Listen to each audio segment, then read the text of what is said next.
that.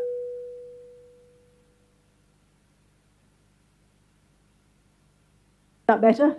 Yeah, it's working. It's working now because it's gone red. Okay. Good afternoon, everybody, and welcome to our second council meeting. Will you please stand for the civic prayer? Almighty God, we are meeting here today to conduct matters of business.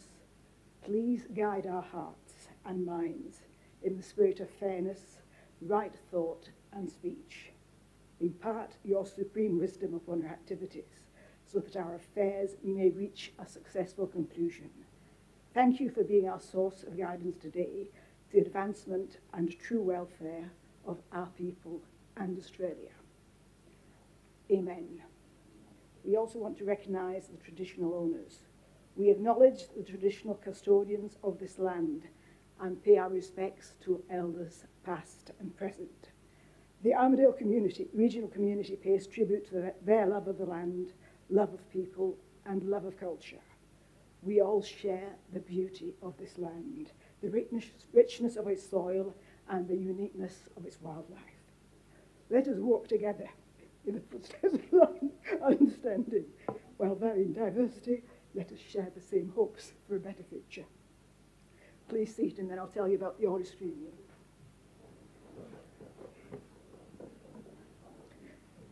Please be aware that this meeting is being audio and video recorded, and the recordings of the non-confidential parts of the meeting will be made available on the internet. No other persons are permitted to record the meeting unless specifically authorised by council to do so. Okay, let us start the meeting with the apologies. And Councillor Simon Murray has given his apology. So for that we will refer to, yes? Huh? You move the apologies. Does anyone want to second it? Councillor O'Connor was first to second it. Anybody want to speak against? If not, I'll put it to a vote. All in favour? Carried. Next item is disclosure and declarations of interest. If anybody has any disclosures or declarations of interest, please say now. Okay, we'll go on to the next motion. The next one is the have your say. So can I invite up Mr. Les Davis to talk to us about his grant application for Somers Homestead, the Sustainable Tourism Project. Go ahead, you guys. Are we on the air? Yeah. Your microphone's red, so you're on there. Right, Madam Chair, councillors, I'm here to seek support from the council for the Sustainable Somers Homestead Tourism Project. This project will enhance the great natural and heritage assets of Somers Homestead, creating a genuine destination as a key economic driver for the region. The project will generate 16 additional jobs, 6.6 million in gross output and an additional 3.5 million of value-added gross regional product. Somers Homestead will dramatically improve its competitiveness as a destination, not just a place to visit. I'd like to thank councillors who've been able to visit Somers, particularly last Monday, and I'm confident that all councillors are aware of the nature and potential of the Sustainable Somers Tourism Project. I'd also like to acknowledge the support I've had in scoping this project from key Armidale Regional Council staff. Peter Dennis, Lindsay Woodland, Mark Bukowski, Greg Lawrence and Harold Rich have given generously of their time and advice, and in particular Leah Cook, Asset Risk and Risk Management, Sonia Bruin, Planning, Chris Bonning, Wastewater and Effluent have been very helpful in both the expression of interest and the development of the business plan. Council has also assisted in engaging Will Winter and Regional Development Australia David Thompson to help with the business plan, which has now been completed and is ready for submission. Council has also been able to assist in engaging Tracy Skovranek and Lucy Burke-Smith from Purcell to produce the Heritage Impact Assessment, which is strongly supportive of the project, as is Stuart Reid from New South Wales Heritage and Environment and the National Trust Head Office staff. I'd also like to acknowledge the continuing support of the Armidale Visitor Information Centre and the Armidale Volunteer Reference Service as a fabulous support for Somers, as is the team of volunteers and staff out there. The generosity of the White family gave us the initial gift, and we also had their ongoing support. Recently, the Jackson family have gifted us the heavy horse stable, carriage shed, workshop and garage we call the Jackson Centre. These are all key parts of the venue for this project. The key issues is that we have Heritage Branch support. The project seemed to be feasible. The importance of revising the Conservation Management Plan and Landscape Management Plan are critical in a stage 1 of the project. And all design work will be done with reference and driven by the new CMP and LMP. All DAs will be done to comply with all of the prescribed requirements. In particular, I'd like to point out we'll be complementing rather than replacing existing accommodation facilities in Armidale. We'll be concentrating on organised groups, weddings and other organised groups rather than casual visitors. Significantly, the solar impact of the project will take us off the grid 95% in the daytime, and as funds become available from surpluses, we'll be able to go completely off the grid. We'll also be able to enhance our water by linking up with the town water system. We'll go to 35,000 visitors from currently 10 and create 17,000 new beds. This project is, first of all, was first thought of when the Minister of Tourism, Adam Marshall, and also the Minister for Environment and Local Government, Gabriel Upton, put up $300 million for rebuilding New South Wales. And this is the first $100 million is where we've applied for. We were successful with our expression of interest, getting to the stage where we've now been asked to submit the business plan, which is now prepared. So I'm seeking your support for this project, which should tick all the boxes for what Minister Marshall and Minister Upton were asking for about enhancing or creating new caravan parks, repurposing heritage sites and national parks, and improving access to heritage parks and heritage sites and national parks. I seek your support for the project. Thank you. Are there any questions, councillors, to Les? No questions? Oh, in that case, does anybody want, we've got a motion, no, we haven't, so we'll carry on to the next bit of business, which is next is a second have your say, which is Mr. Michael Dunlop, waiver of fees for asbestos clean-up at Brookvale, 2932 Borlong Road. Thank you. Thank you for the opportunity to address Council on this item.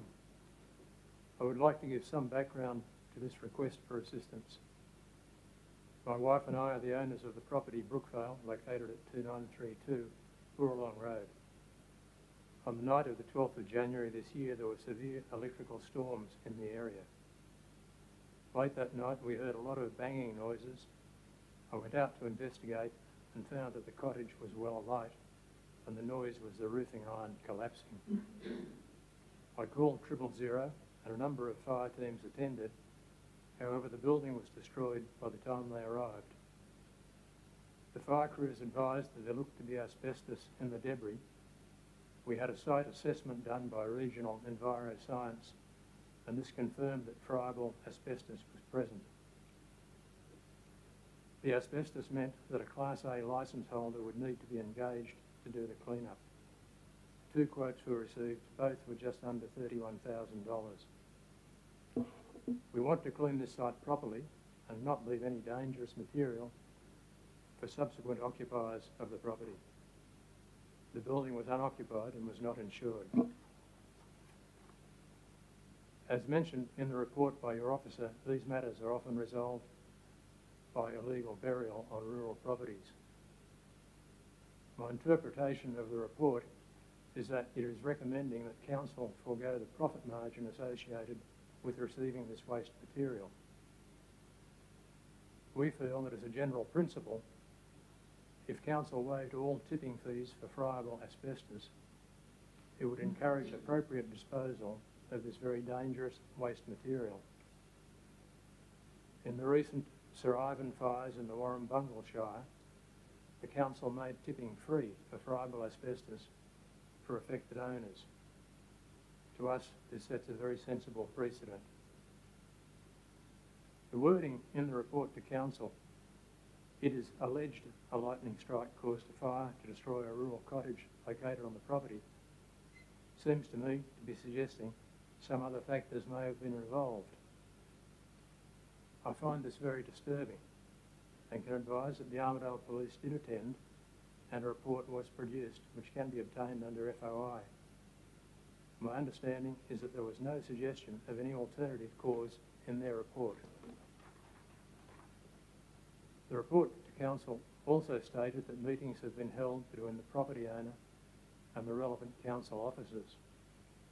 I have spoken to Mr. Bonning on the phone and have had email contact with him regarding the progress of this application, but have had no meetings with any council staff. Asbestos-related diseases like mesothelioma are truly devastating, and all responsible authorities should be doing everything possible to encourage appropriate disposal of this sort of material. We would ask that Council waive all tipping fees in this instance, and for any other residents finding themselves in this unfortunate situation. Thank you. Thank you. Does anybody want any questions from our speaker? Okay, in that case, we'll go on to the next Have Your Say item. Dr. Vickery speaking about the GIRA SES HQ update. Thank you, Dot.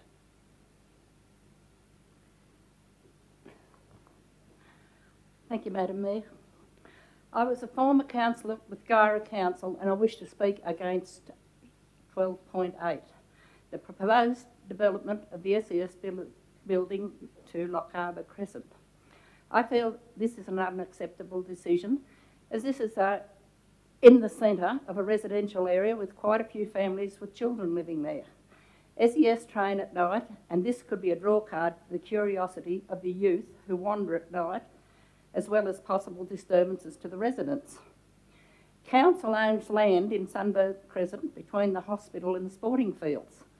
Quite a few blocks, and SES training and activities would not disturb the residents nearby the same. I'm quite sure that it would be a very appropriate place. The block the SES headquarters is housed upon could be leased or brought from the Crown lands, and only a new headquarters would be needed, as they already have the sheds and facilities there. It has been functioning there for 20 years. When I first became a councillor, a proposal and drawings to build a precinct, including a headquarters for the SES, on Lego Park, which is behind the council chambers, leasing the land from the Land Council. This is situated behind the council and between the council chambers and the Mother of Ducks parking area. At present, the council maintains this area as a dog walking facility, but as most of the residents know, the golf course is the favoured dog walking exercise area. Please seriously consider these alternatives areas away from the residential area. Thank you. Thank you, Dot. I believe our council staff will have some other new information on this item, but we will wait until we actually discuss it, and I'll bring forward a procedural motion as soon as we've adopted the minutes. So the next item on the agenda is the confirmation of the minutes. Could I have a mover and a seconder, please? Or any others? Yeah, Diane and Andrew.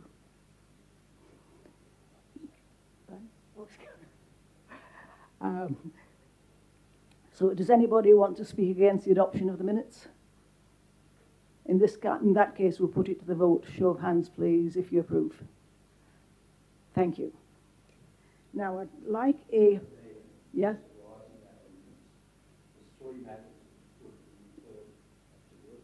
Yeah.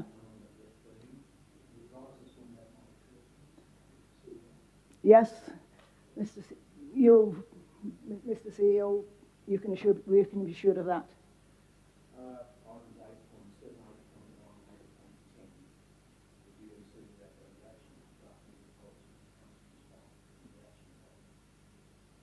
Yeah, thank you, Madam Mayor. Councillor Tyler, yeah, they're scheduled for the next workshop. I think it's the Friday morning, the 10th of November. So those three items are the next scheduled council workshop, and they'll be talked to then. We thought it was appropriate with a number of those items. We've got the Office of Local Government training that's been done, and that councillors have an opportunity to go through that prior to workshopping. Thank you. Now, we'd like a procedural motion to bring forward onto the agenda the 3 items for which we have your say, items 9.2, 10.5 and 12.8. Margaret is moving, Councillor O'Connor is moving, and Councillor Murat is seconding. Any speakers against? Can we please have a show of hands for those in favour of the motion? Thank you. Okay, we'll now continue on to item 9.2 for decision, the grant application for Somers Homestead.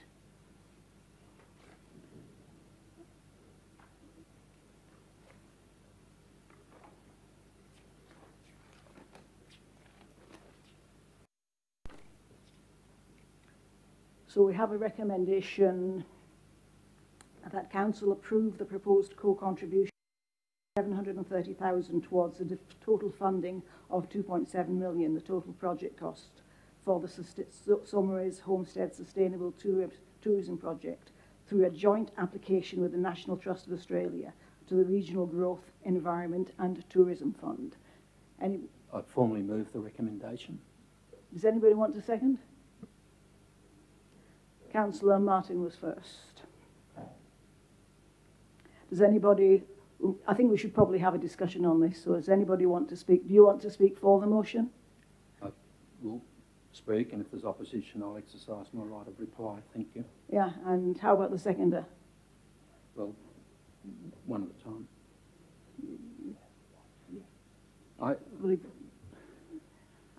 Does anybody want to speak for or against the motion? You indicated, Madam Mayor, that it would be good to discuss it. Yeah. I seek to speak to the motion, please. Yeah, sorry, I missed that. Madam Mayor, this is a great project, as Mr Davis has just described, and it's been in the preparation for quite some time. I think it's fantastic that it's reached the second stage, got through that first hurdle. It's without doubt, it would be a wonderful addition to tourism attractions in our region. The Somers Homestead, as we know, is already nationally, and I'd suggest even internationally, an icon of significance, and it's a wonderful treasure. The cautionary note I would make is that, as we know, the council cannot spend its funds on private assets. So I would presume that the council expenditure would be on the public road access to the facility, and that would enable that to happen. In terms of how the council finances its contribution, I'd make the following suggestions. As the report indicates, the real cost is in the order of 500,000, not 730,000.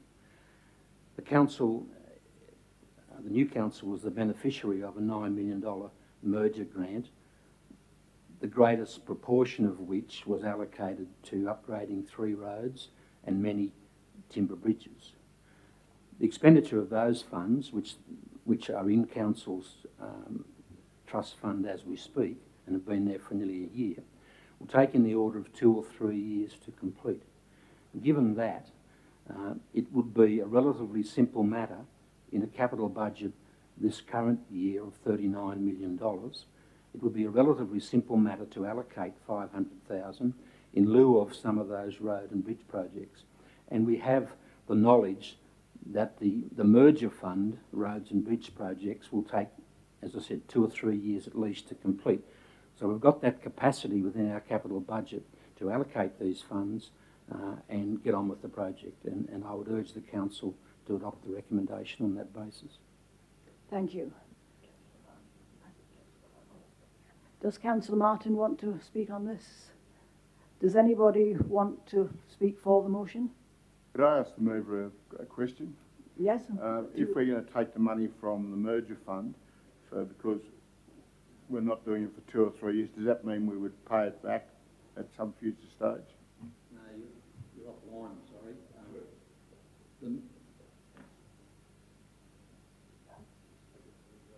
Councillor O'Connor has the microphone at the moment. Oh, well, I'll pop it off so that Councillor Bailey can put his on. I'm very happy to answer the question. The council was allocated $9 million, and you understand that, and that was fully allocated to 3 roads and a whole heap of bridges. That money sits in our trust account. The expenditure of those funds, as Mr Perkowski would tell you, is in the planning stage. It will be expended over the next 2-3, and the bridges will be longer, okay? Because of that, we've got the capacity within our capital budget to reallocate some funding that was going to roads or bridges to other purposes, okay? And this is a one-off opportunity over the next 2 or 3 years for projects that stack up, and I submit that this one does. Yeah, okay? Councillor O'Connor? Oh, thanks, Mr Deputy Mayor. The points I just wanted to make were simply that the addition of further attractions or more quality attractions was something that has been under discussion in Armidale, the Armidale region, and in particular Armidale Dumaric since 2011, as it was one of the major findings of the 2011 Economic Development and Tourism Strategy. So I would support this application because it's been a long-awaited major proposal to really lift the profile of this region with respect to a major attraction and actually enhancing it. So that's one reason why I'm very pleased to see this going ahead. And the other question, or the other matter that, just as a matter of legacy, one of the big issues for Armidale as a city attracting tourism is actually slowing down the traffic on the bypass, the New England Highway bypass. Now, having a major attraction like this, I think, does exactly that. It provides, and we're hoping for eventually a new entranceway to Somers. So there's going to be, through the process of this attraction, or the enhancement of this attraction, with possibly weddings and other events as well, the capacity to slow down that traffic and get people to stop and think about turning right into Armidale as they proceed on a journey, say, from between capital cities. So for that reason, I think it's a very timely and excellent proposal. Thank you. Does anybody want to speak against? No, I'm just speaking for. Can I speak? No? Sorry. Unfortunately, we have to go in order, so if you want to speak, you have to have somebody speaking against first. But before we put it to the vote and give Councillor Tyler a right of reply, I'd just like to ask our CEO about Councillor Tyler's suggestion that the funds would be applied to a public road. Thank you, Madam Mayor. I think it's a plausible thing to explore. There was a substantial allocation towards roads. I would just need to check on the governance requirements. Given it's a new council, there were governance requirements around the allocation of the Stronger Communities Fund and deployment of that. That landscape with the new council, we just have to check that. But I think it's a sensible thing to explore because it's a very worthy project and has merit. So we can certainly look at it. Okay, thank you. Do you want a right to reply, Councillor Tyler? I've just got so I don't need to give you one. I've just got one question, if that's possible. Yeah, yeah. We had a tour there on Monday, and I'm quite certain, I might be wrong, that the road they were planning on doing up was from the grid to the homestead, which is on private property. If Dr. Tyler is correct, he said it has to be expended on a council road. Can I just get a clarification on that?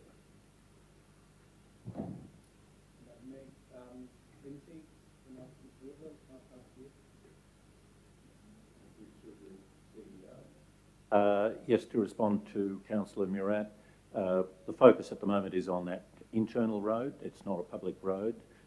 In the car parking space, that's where we propose to do the work and where the majority of the funds were to be allocated. However, I'm happy to look at that and report back to Council.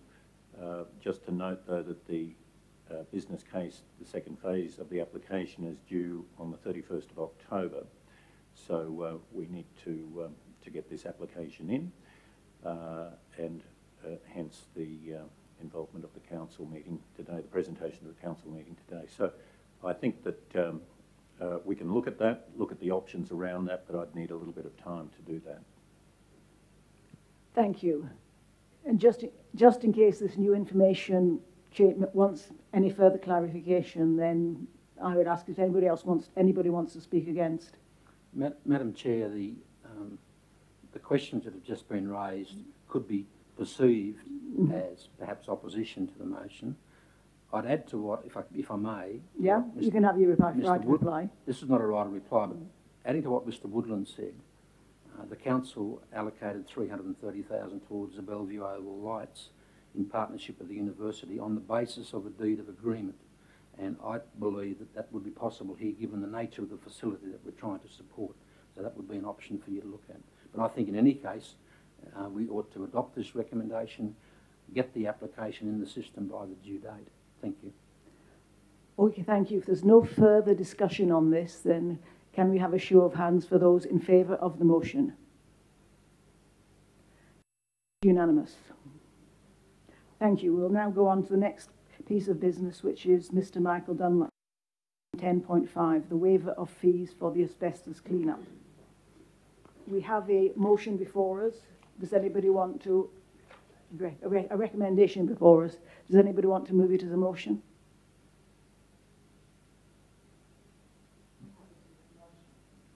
Sorry. We've now got a motion and a seconder. Do either the mover or the seconder want to speak for the motion? No, but I reserve my right of reply. Does anybody else want to speak for the motion? Does anybody want to speak against the motion? Does anybody want to have their right of reply? No, thank you. Okay, then we can put it to the vote. Those in favour? Carried. Now, the next item on the agenda is item 12.8, GIRA SES. I believe our staff have got another suggestion which they would like them to invite them to tell us about. Through the chair. Thank you. Thank you, Madam Mayor. I'll pass to our Group Leader, Mark Piakowski, to speak to this matter. Thank you, through you, Mr. CEO. Yeah, thank you, Dot, for the contribution you've made in terms of the location. This isn't the decision report. It is really an update on progress on it, but it's timely. A DA has not been put forward yet for the location that's been identified in the report. I acknowledge it is in a residential area. The initial location was found unsuitable given the ownership under RMS, which wasn't immediately so apparent when we did the first property search in GAR. This was a location that was identified through consultation with the SES. They are quite happy with it in terms of the size, location, and in terms of servicing it worked because the water and sewage are available on that location. I've made a commitment to Madam Mayor to have another look at that location. You've suggested a couple of good ones today. One of the constraints we're faced with is that the SES funding is likely to run out in this financial year. So there are some time constraints. There was a suggestion we have a chat with RMS to see if they might provide us with that land for $1, for example, but given the time frames it takes to get those things done, I think it would be risking the funding. So I've committed to Madam Mayor that we'll come back have a look at that location and some of the others you suggested and see if there's some that might be appropriate. And happy to come back with an amended report, Mr. CEO, when that happens. Okay, thank you. In this case, all we have to do is note the information. So can we have a motion that we should be note Councillor Murat and Councillor Gray? Anybody want to speak against this? I think it's wise to add the words, Madam Chair, and that a further report be presented to the November Council meeting, given that we want to start construction in February next year. Yes, the mover happy to accept the amended words. Councillor Murat? And the seconder? Thank you then. As long as nobody wants nobody wants to speak against it, we can put it to the vote. All in favour? Carried. Now, the next item is 8.1, which is for decision the Local Government New South Wales Annual Conference, the nomination of delegates. And we have one recommendation before us, and we may want to put other riders on it afterwards, but does anybody want, first of all, to move the recommendation as it's written there? I'll move the recommendation with the addition of the words, and that the council now determine the third delegate. Okay. Are you happy to second that, Councillor O'Connor? As amended, yes? I am as amended, thank you. Only as amended, thank you. Does anybody want to speak against the motion? Okay, let's have a show of hands then. All in favour? Carried. So the next thing we have to do then is recommend the third voting delegate. Now, can I call for people who want nominations of who want to be the third voting delegate? So we have two people. The suggestion is that we suspend standing orders while we decide which of the two candidates wants to be the voting delegate. Can we have a motion to suspend standing orders to discuss this? The two councillors, Councillor O'Connor and Councillor Gray. Okay. Yeah, no, you can go. With respect, Madam Mayor, simple ballot.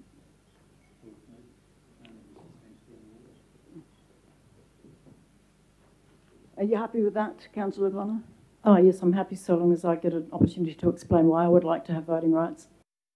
Yep, okay, well, if people are happy with that, then do you want to speak first as to why you want the voting rights? Yes, I'm happy.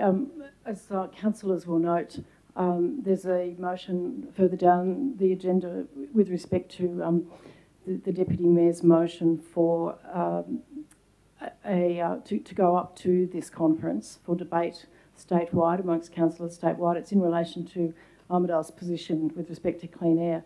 The reason I would like the third voting right is because along with Councillor excuse me, Councillor Robinson, I attended the Clean Air Summit down in Sydney on the 27th, I think, of June this year.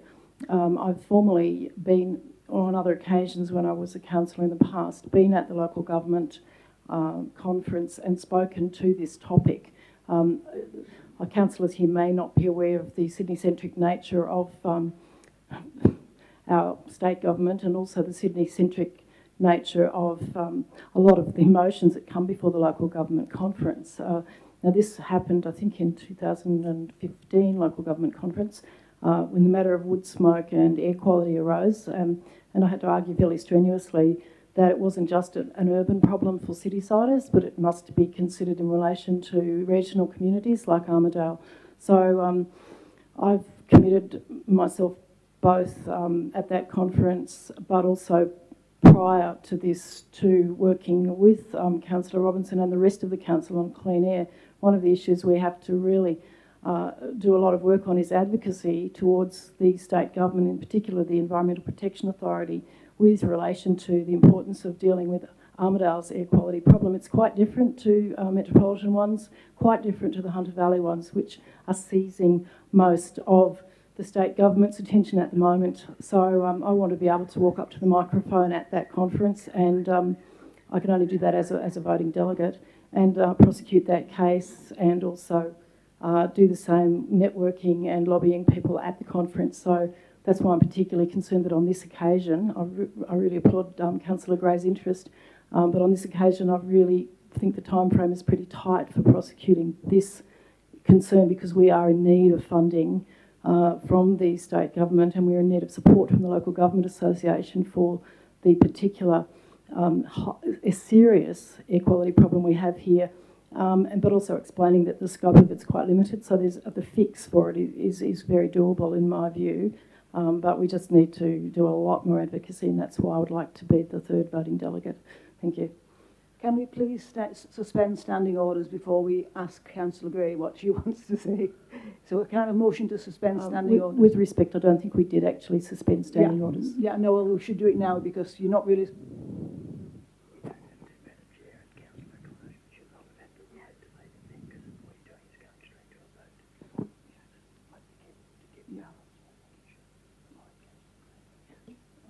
Would Councillor Gray like to speak now as to her reasons for wanting to attend and get voting rights?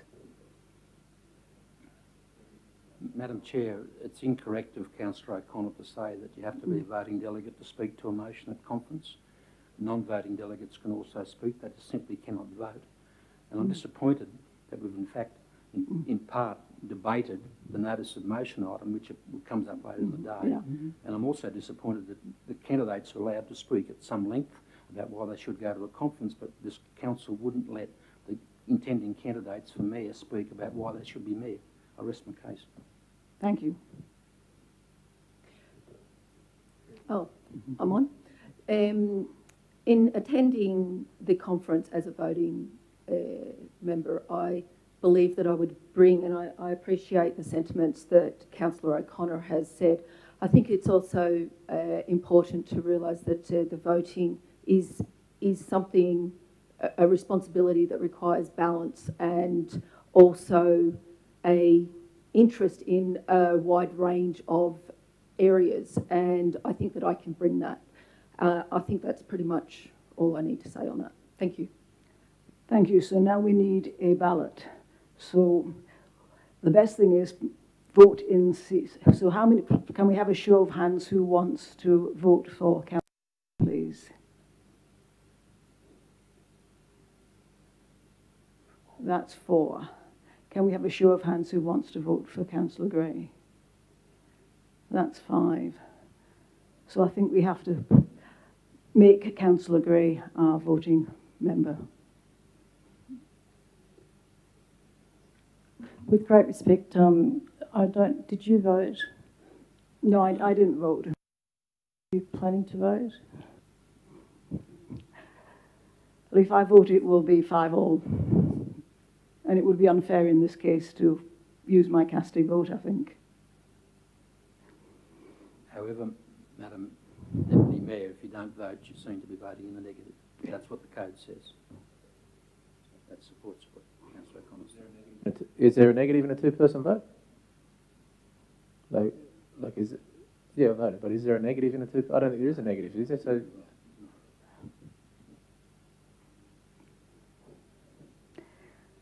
Oh, well, I will vote for Councillor O'Connor, and that gives us 5-all. But then that leaves us with a... No.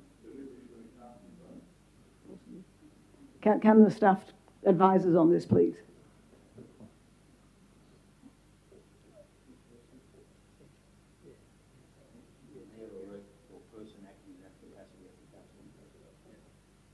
You have a casting vote. Yeah. Okay, ask a question. I don't know. With the vote already, this is just a question in regards to the process. With the vote already done, is it the vote was already done and you abstained from voting, and then one of the candidates then asks you to vote? Is that how do I put it? Is it fair? Is it a fair process that after the vote was already done, that a casting vote was then asked to be required? Does that make sense? Councillor O'Connor raised a valid point, issue. Could I suggest that a way through this might be that the council resolve to send both these people to the conference? We have to nominate one as the voting delegate. That's the difficulty. But they're both keen to go. I think we can afford to send them both. Why don't we and amicably sort out who's the voting delegate? Can you? Oh, I just wanted to see if I'm able to reply to what is essentially an allegation from Councillor Gray that I'm not balanced, that I don't have interest in anything else. I mean, it's not the case. Yeah. Well, No. Madam Mayor, can I suggest we just take the vote again? I move that we just vote again and clear the matter and let's move on. Let's just vote and move again.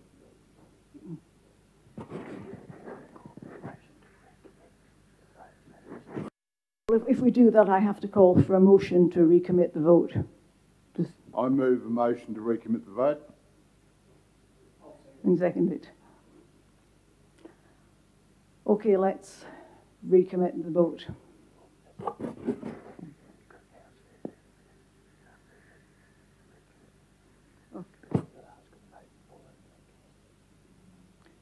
Okay, yeah. So, all in favour of recommitting the vote, please raise your hands. So that's agreed.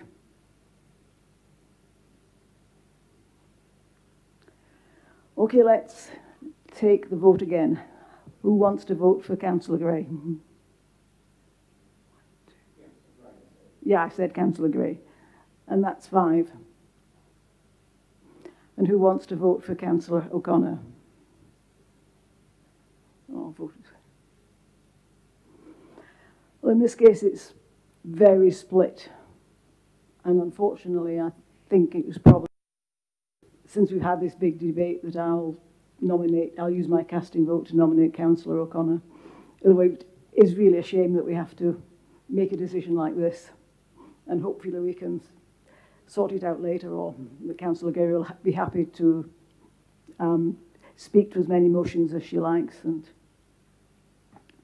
I would hope that Councillor O'Connor acquiesces and next time gives somebody else an opportunity to be the delegate to conference in 2008. Okay. Yeah, that's fine. Okay, let's move on to the next item then, which is for decision the adoption of committee structure and determination of the level of councillor representation. Now we have, do we have a motion or a recommend? There's a long recommendation. Do we want to? You're going to move the whole recommendation, Councillor O'Connor.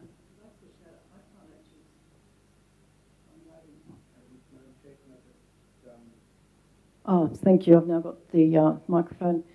I'm sorry, I can't see the final. I do have an amendment to that, but I'm not sure what it would be, given that I can't see the bottom of the. No.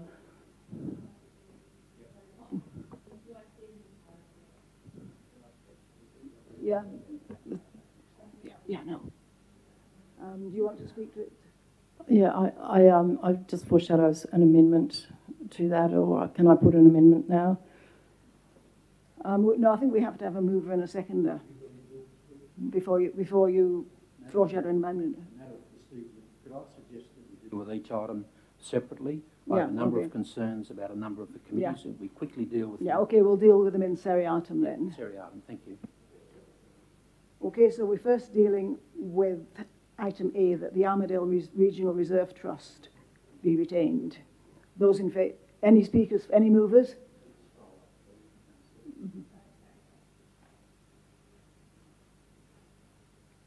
Anybody want to move this or second it? Seconded. Anybody want to speak against it? Let's have a show of hands then. All in favour? Carried.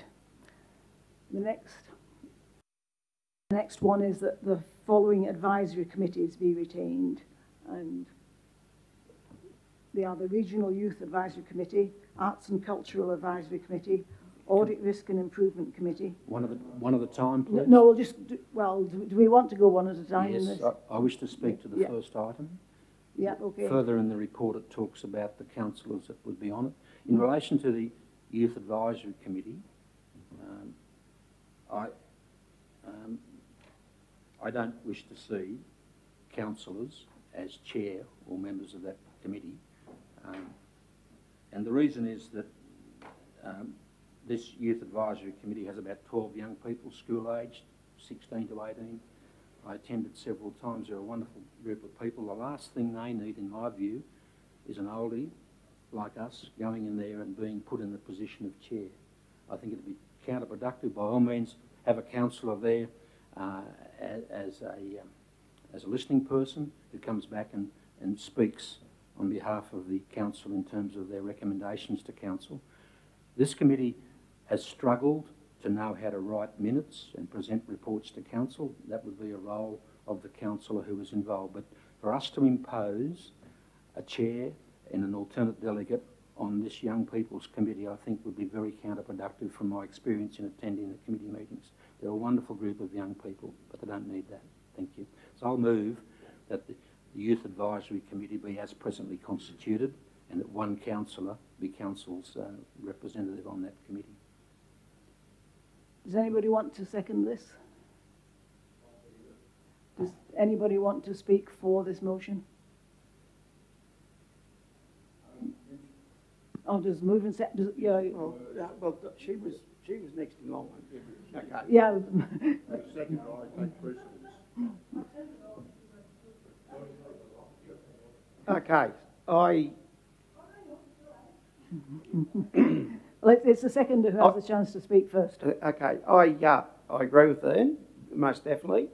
We're probably in a situation here where we probably have got someone that is young enough for the youth. In this particular instance, we've got someone that is young enough and understanding youth, as in Bradley, and I don't know what his interest is completely, but someone that could be treated as a role model and someone through the youth, rather than one of us old fogies, so to say. So in this situation, I agree entirely with Ian, but maybe we look at it and see what intentions Bradley might have for a start. Thank you. Does anybody want to speak against? I just wanted to suggest that as we're going to have to refer some of this pretty long recommendation to a workshop, that anything where we've got some reservations, we just send them off to that workshop. I mean, I don't particularly object to this proposal, but I just think it might be quicker for us to send these matters off so that as a whole council we can actually discuss what our expectations are, for example, of the Youth Advisory Committee and some of the issues which Councillor Tiley has raised, which I think are important. So just as in order to get through this seriatim procedure quickly, if we've got concerns, maybe we could just send them to the workshop discussion in a bulk lot, in a job lot. Yeah, or maybe we could see, I believe the recommendation for N was changed. So can we just see what that, and N is at the level of council representation on the committees be considered as a future council meeting. So if that would probably satisfy Councillor O'Connor's reservations. Sorry, I'm on. So do you want me to turn off please so you can hear? Yeah, in fact it doesn't. Mm-hmm. Alrighty, I'm back on. Just in regards to Councillor Tiley's motion, was that a motion? Yep. I believe that on most of those, are you able to just scroll back up there for me, please? Thank you. On most of those, I think that it should be a community representative or whoever should be the chair, and council should be there as either co-chair or as an advisor. And in regards to the Youth Advisory Committee, I think that should be the go as well, that they should chair the meeting because it's their issues, their agenda, and the council should be there as a listener and as an advisor in regards to how they approach and how their points of view and their concerns get delivered to council. Thank you. Does anybody want to speak against the motion as it stands, which is basically referring to the Armidale Regional Youth Advisory Committee only? Can we have a show of hands, those in favour? Just add to the motion and that Councillor Witters be the council's representative on the Youth Advisory Committee. Are you happy to accept that? Huh? Yeah. Just add it and that clears that up. Mm-hmm.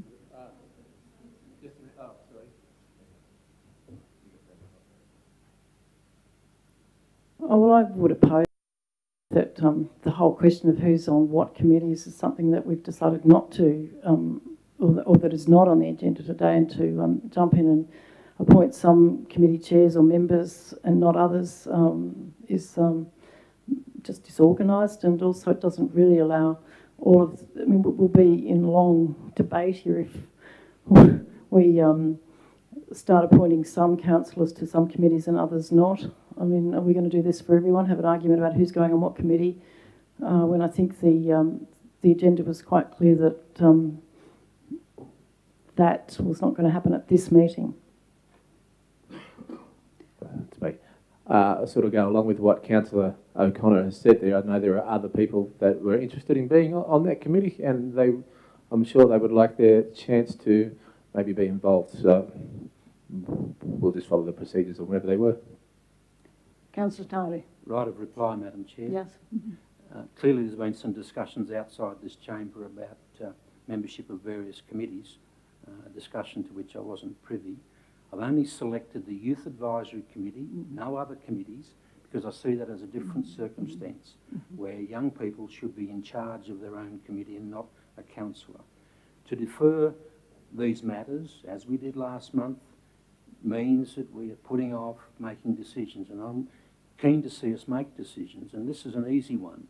If Councillor Witters is happy to be on that committee, we've dealt with it. All the others, I'm happy for us to debate who's on which committee over time. I'm just trying to help, that's all. Thank you. Could I speak in support of what Donna... Yeah, no, unfortunately, Okay. that was his right of reply, so unfortunately the debate is finished, so we need to put it to the vote. All those in favour, please raise your hands. 1, 2, 3. All those in favour of the motion as put by Councillor Tiley. So that's 1, 2, 3, 4, 5, 6, 7. So I declare it carried. Now the item B. Could I have my dissent recorded, please? Item B continued. Are we all happy to take the next committees in as a group, as a bunch? So that the following committees: the Arts and Cultural Advisory Committee, Audit and Risk, Community Wellbeing, Environmental Sustainability, Floodplain Management, Regional Growth and Traffic Advisory Committee be retained. You're moving, you're seconding. Does the mover want to motion? And the seconder? Does anybody want to speak for the motion? Anybody want to speak against? Let's have a show of hands then. All in favour? Carried. The next item is that the Armidale Region and Aboriginal Advisory Committee be established. Does anybody? Chair, I'd like to deal with items C and D together. C and D together, okay. Okay, and I'll move and explain that the Gayanyaga Aboriginal Advisory Committee be retained. Just leave it at that as the motion for now, and it'll become evident when I speak. So you're wanting to move, instead of C and D, you want moving that the Gayanyaga Aboriginal Advisory Committee be retained. Do we have a seconder for that? For discussion purposes. Thank you. Appreciate that. Yeah, you want to speak to your motion? Speaking for the motion, Madam Chair, the Gayanyaga Aboriginal Advisory Committee has been in place for around 25 years. The recommendation would cease to cut its head off for no good reason. It's not included in the report, but the terms of reference of the Gayanyaga Committee includes all Aboriginal persons resident in the Armidale Regional Council area. All Aboriginal persons. So it's inclusive of the entire Aboriginal community. A resolution of that committee at a meeting which I attended, and I attended several, was to extend the hand of friendship and invite the Gaira community, Aboriginal community, to also join the Gayanyaga Committee. I'm unsure whether that extended to Tingha. It may not have. The next point to make is, I suspect that there's been absolutely no discussion with the Tingha and Gaira communities about the recommendations on the screen today. As an Indigenous community volunteer for the last 15 years, I would counsel this council to engage, consult, let these communities go to their elders and discuss it in turn. But for now, I see great wisdom in retaining the present committee and have them pursue their resolution to bring in the Gaira and Tingha communities. To downgrade the Gayanyaga Aboriginal Advisory Committee to a reference group is a retrograde step, and I'd suggest could be seen in some areas as an insult. So I strongly recommend that you adopt the motion I've just moved. Thank you. Does the seconder want to speak to the motion? Does anybody want to speak for the motion? Yes, I do. I've got the red light, so I guess that means I've got the green light to talk. I would absolutely support the submissions made, or the words made by Councillor Tiley. I've in fact already consulted with, or started consulting with Aboriginal elders, and I can tell you that what Dr. Tiley said is absolutely true. 25 years, enormous amount of pride, absolute nightmare if we downgrade the Gynyaga committee without better consultation.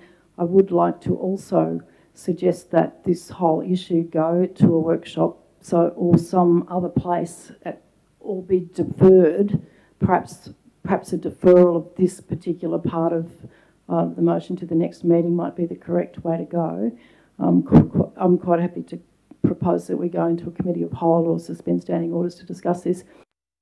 Concerned about item C, which when you look at the report attached to this recommendation, in fact limits that region, the Armidale Region Aboriginal Advisory Committee, to just the 3 chair people of the 3 Aboriginal reference groups. I think that's also a recipe for disaster. But of course, as a non-Aboriginal person, it's not my role to say anything definitively other than that this whole question has to go straight back to the Aboriginal communities in Armidale, Guyra and Tingha. So I would support the motion that the Gynyaga Aboriginal Advisory Committee be retained and that item C go to a workshop for further discussion. Anybody want to speak against? So thanks, Madam Deputy Mayor. In regards to this, I'll speak against it because this is one of my ideas. You've got to understand that now, as a regional council, we have 3 different distinct Aboriginal communities within our region with different issues and different items and different needs in regards to what they need. So, the recommendation that the Gynyaga, as it stands now, that it be changed so that each town, that Armidale has its own advisory group, because its issues in regards to Aboriginal community are going to be completely different to the issues within Guyra, which are going to be completely different within the issues within Tingha. Now, the idea behind these couple of points is the fact that they're able to then discuss their own issues and then bring them together as for the Regional Aboriginal Advisory Committee, then bring what their issues are within their community to council as a regional group. Because, yes, things have been around for 25 years, but things have changed. Things are different. This is not the same council as what it was. It's not just Armidale, it's a regional council. You've got to look at the fact that we're a new council, we're a new regional council, and we're encompassing different communities. The issues that you face at Guyra, the issues that are at Tingha are completely different to what they are here, and we need to give them proper representation for the fact that they will have different issues. So that is why I propose, I spoke to the senior leadership team and the mayor and our Aboriginal Community Liaison Officer in regards to these issues, and based on the Aboriginal Action Plan, what was in that. This is the best way so that every community gets their representation and is able to bring forward things that they need done and things that they would like to raise for their part of the region and their community. Do I only get one chance to talk, or do I have a right to reply afterwards? Just the one shot? All right, well, I'll leave it at that. Anyone wants to reply to it, I'm quite happy to put it into like an open meeting and we'll discuss it more. Well, given the this discordance between our groups, I just wondered if anybody wants to move an amendment that we consider this at a workshop. I mean, I'll move it from the chair if I can get a seconder. I'll see. Okay, would you like to speak, Shoot, as a seconder? Oh. Oh, do we have to defeat the motion before the seconder? Well, what are we going to do about my suggested amendment? Okay. Okay, as a well, I'll put that as a foreshadowed motion then. Well, are you willing to support my suggested amendment to your motion? Yeah, okay. I thought that was... Yeah, it's there.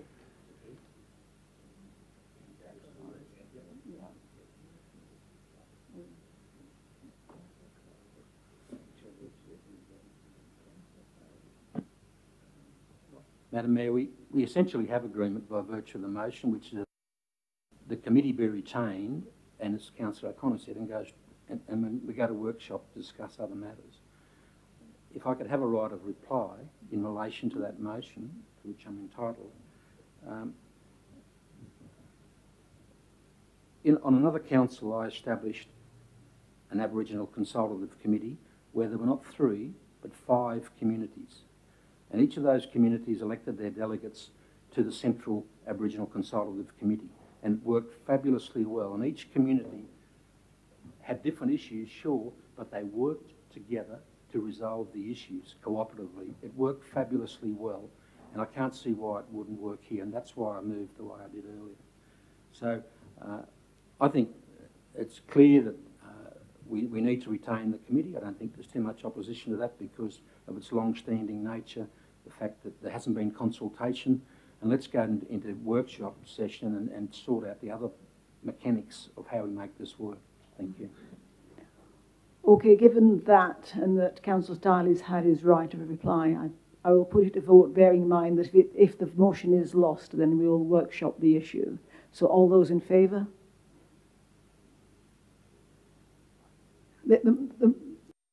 All those in favour? All those against? Can we have a show of hands for all those against? 1, 2. I'm unclear. If this is carried, Yeah. main yard is wiped out. We need to recognise that. Yep. And that will bring all hell down on us. Well, can we redo the Gain Yaga, if this is carried, if it's not carried, Gain Yaga isn't wiped out. That's the Armidale. Oh goodness, I don't know whether I've got the right. It's not. I don't know whether it's. I've got whether I'm allowed to say this, but the Armidale Regional Advisory Group is the next step up, and it's not. We might have to get into a thing because I'm not sure that Councillor Tiley is. I won't try and think for him, so I won't say it. Yeah, well, we've had. I wasn't sure what the vote was, whether it was lost or carried. So can we have the vote again? All those who were in favour. I think it was very unclear. Sorry, I'm speaking completely out of turn, for which I apologise. But I'm prepared to move a motion to go into a committee of the whole, if that would help. But I think if we could just have a clearer explanation of what this motion will mean, I'm happy to vote it, and we recommit it to a vote. Well, does anybody want to second the going into committee of the whole? Brad's seconded, so we've suspended standing orders for the committee of the whole. Does that mean I can speak a bit more freely? Yeah. Okay. Awesome. Because I didn't want to speak out of turn and not follow the terms of reference or whatever the council's thing is. But if you... Sorry. Oh, sorry. No. Did we vote on going out on the committee of the whole? Can we have a vote? Yeah. All those in favour of going to the committee of the whole? Right. Now we can speak. Am I back on? Am I allowed to speak now? Was the motion carried? Or? Yeah, the motion was carried, so we're in the committee of the whole. We've suspended standing orders. Okay. Who's running the screen there? Is it Hayley? Is that you? Are you able to just go back just one step?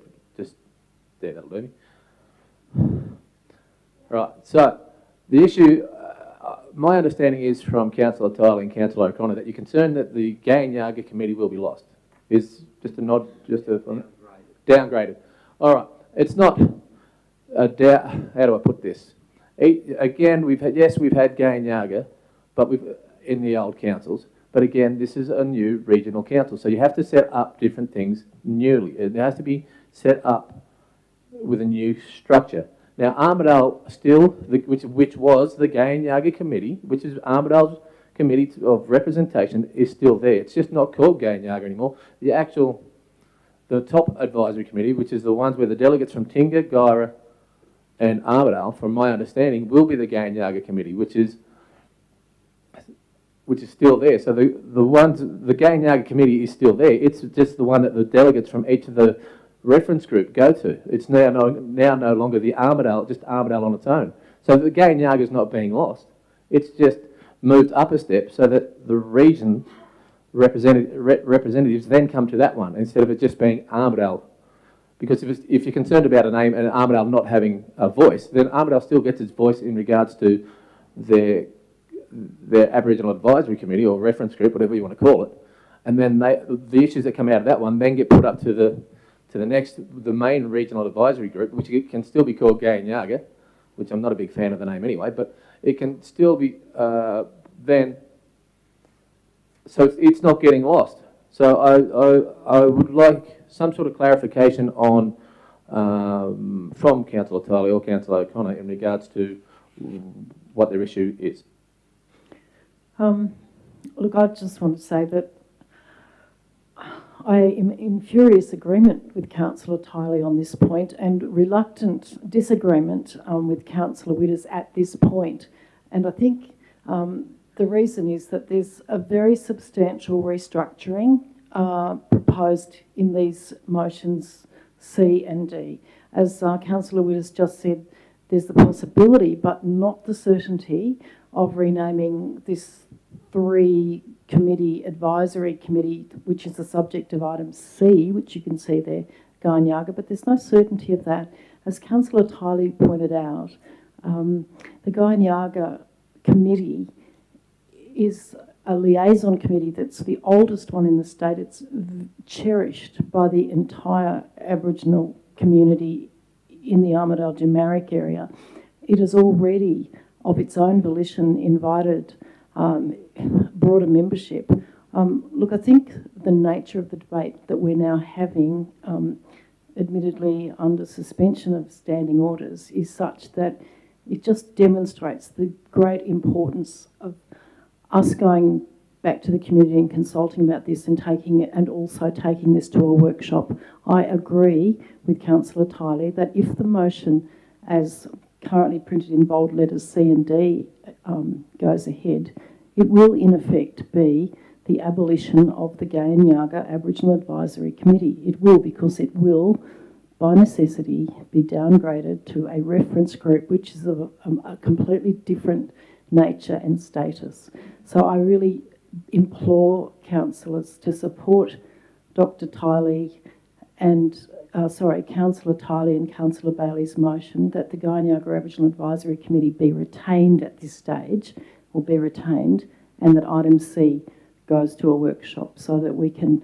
I really welcome and wish to hear Councillor Witters' views, but I think we would be risking a very big backlash if we don't actually go to a workshop and seek views from the broader Aboriginal community before we make a determination to abolish the 25-year-old committee and establish something that, as in item C, that hasn't yet been consulted with Aboriginal elders across all of these three communities.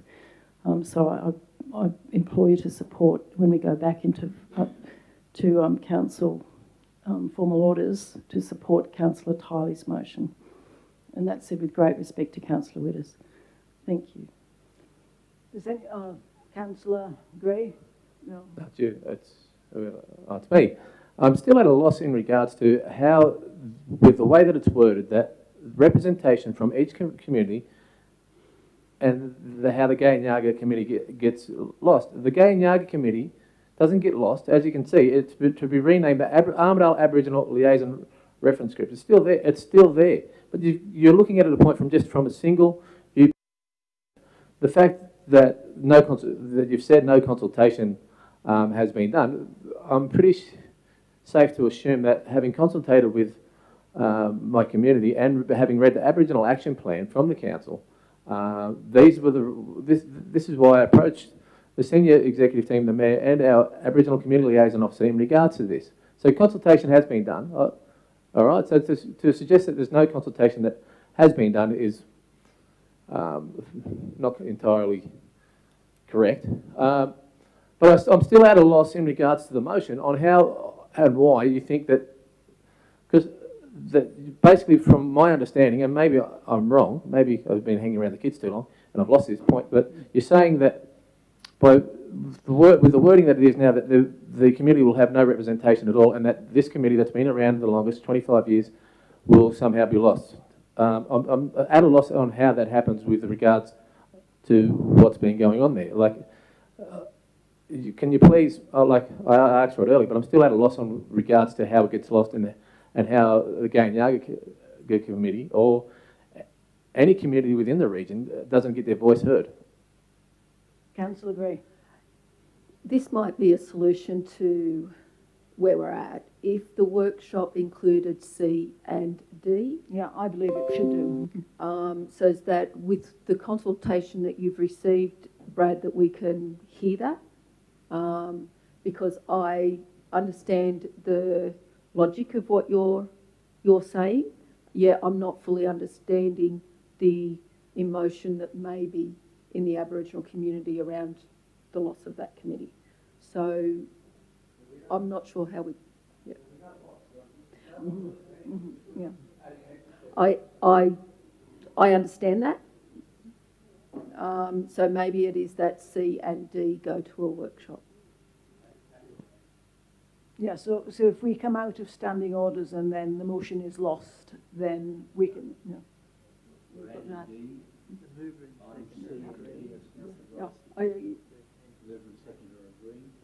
You're agreeing to that, to take it to workshop? Yeah, and I'm happy with that too. Okay, can we have a motion to come out of standing orders then? You're back into standing orders, thank you. All in favour? Carried. Okay, so the mover and seconder have agreed to an alternative version. She's on the screen.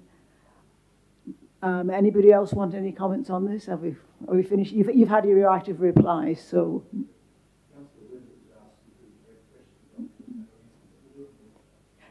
Right, all in favour?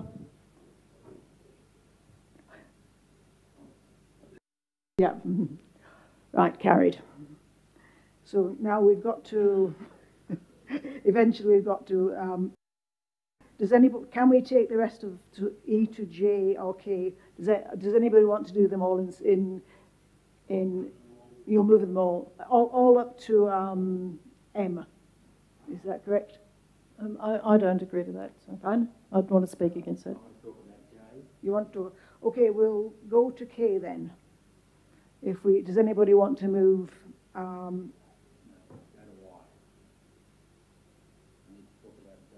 Yeah, okay. Yeah, okay, so we'll go to I then. Does anybody want to move E to I? And second there. Does anybody want to? Councillor O'Connor. Oh, sorry, I'm still on. No, I just want.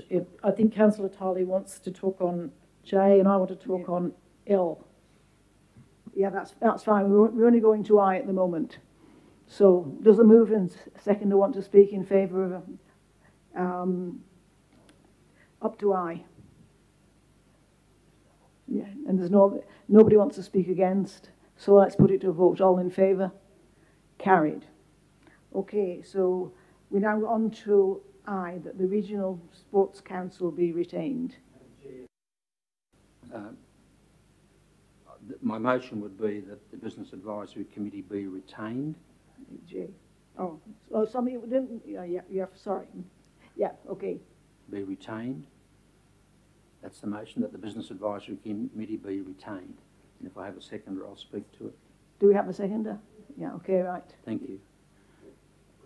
In last September 2016, the late Don Tidd and I negotiated with business groups about creation of a memorandum of understanding with the council to create far more cooperation and mutual endeavour. Shortly thereafter, the Guyra Business Chamber of Commerce, the Armidale Business Chamber and Locals for Locals got together and they signed an agreement for mutual cooperation. We then progressed the memorandum of understanding, and there was a fair bit of argy-bargy over several months. And one of the key aspects of the memorandum of understanding, which was signed off in either May or June this year, was that we would provide direct access to the business community, to the council, and the capacity to make recommendations to council via the Business Advisory Committee. Now, Councillor Witters might listen to this. An advisory committee is very different to a reference group. An advisory committee has the capacity to make direct recommendations to the council for action. A reference group is consulted from time to time. That's the difference. So we had our first meeting. I think Councillor Gray was there as a member of the business chamber, and it was terrific. To now pull the pin on a committee which has just been established and downgrade it to a reference group goes against all of the tenets of the Memorandum of Understanding. At very least, we've got to give this a try. I believe that to do anything else is a bit of a slap in the face to those organisations who have joined the council in this MOU. Thank you. Does the seconder want to speak to this motion? Is there anybody wanting to speak for the motion? Anybody wanting to speak against? So I don't want to speak against it. I think I'd like to know how how Councillor Tiley sees this committee interacting with the Regional Growth Committee. This committee has a specific focus about business issues. The Regional Growth Committee has a far broader focus under its terms of reference, economic development in the broad across the whole regional council area. The Business Advisory Committee will bring to council, and they did, Councillor Gray, I can't remember what the exact issue was. Was it a business directory they were wanting to, at the very first meeting, they wanted a business directory for business people. So that's the difference. It's more focused on business. Does anybody else want to speak for or against? If not, can I put the motion Before you do, look, I can understand that we've got to be consistent, and I'll support Dr. Tiley because, you know, as you say, I know the divisions that occurred in the three groups or separation was occurring, and just because we come along as the new white knights in town, it would be unfortunate if we didn't at least give them, we can review them in 12 months' time to see how effective they've been. So I would support Dr. Tiley's motion. Thank you. Do you want to write a reply, or have you had it?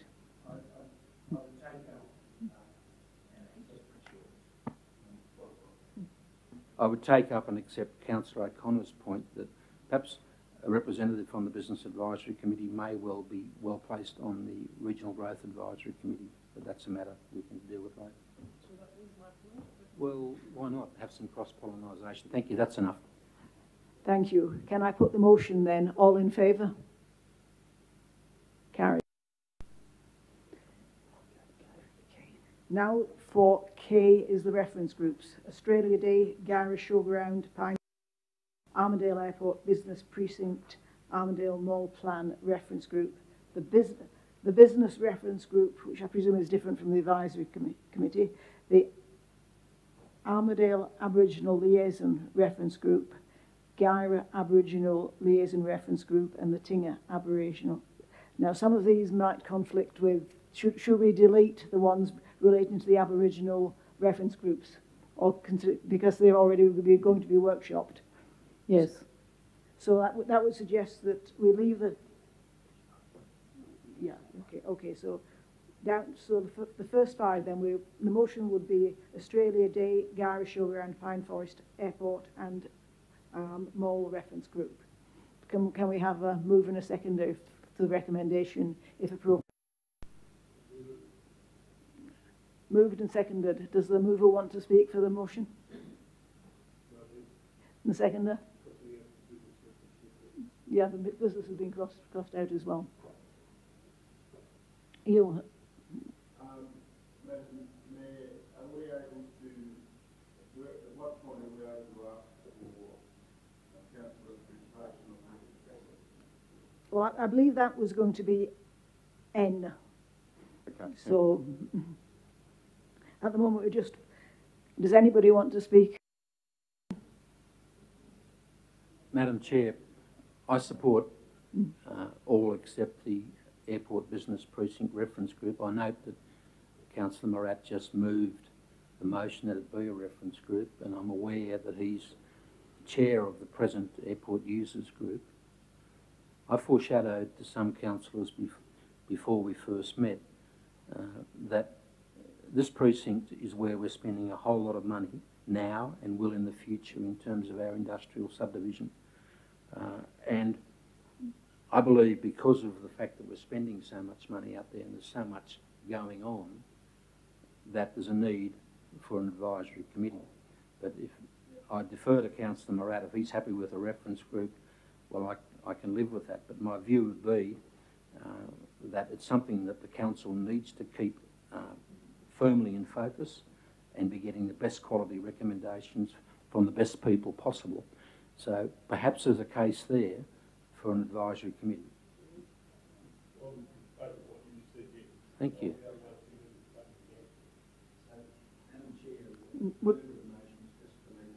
Deleted the, yep.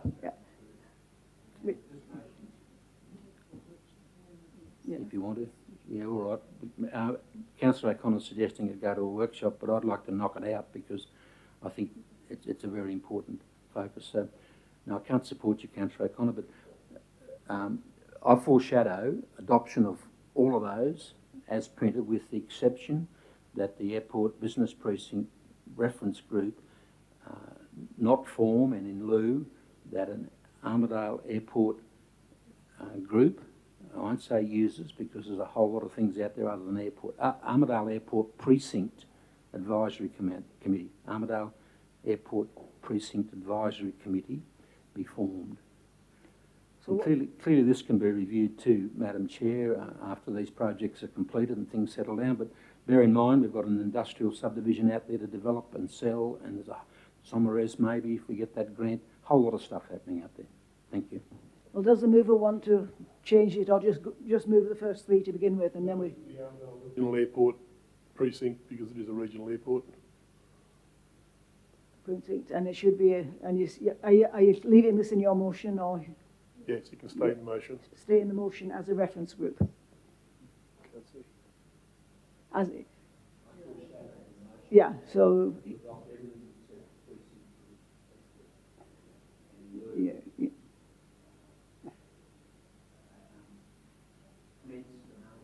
Yeah. At the moment, Councillor Murat has to agree to the change if he wants it. To an advisory committee or whatever. Yeah. So and there's a seconder. And the second agrees as well. Yeah. Okay. Does anybody want? Do you want to write a reply or? And we've had. As long as it's.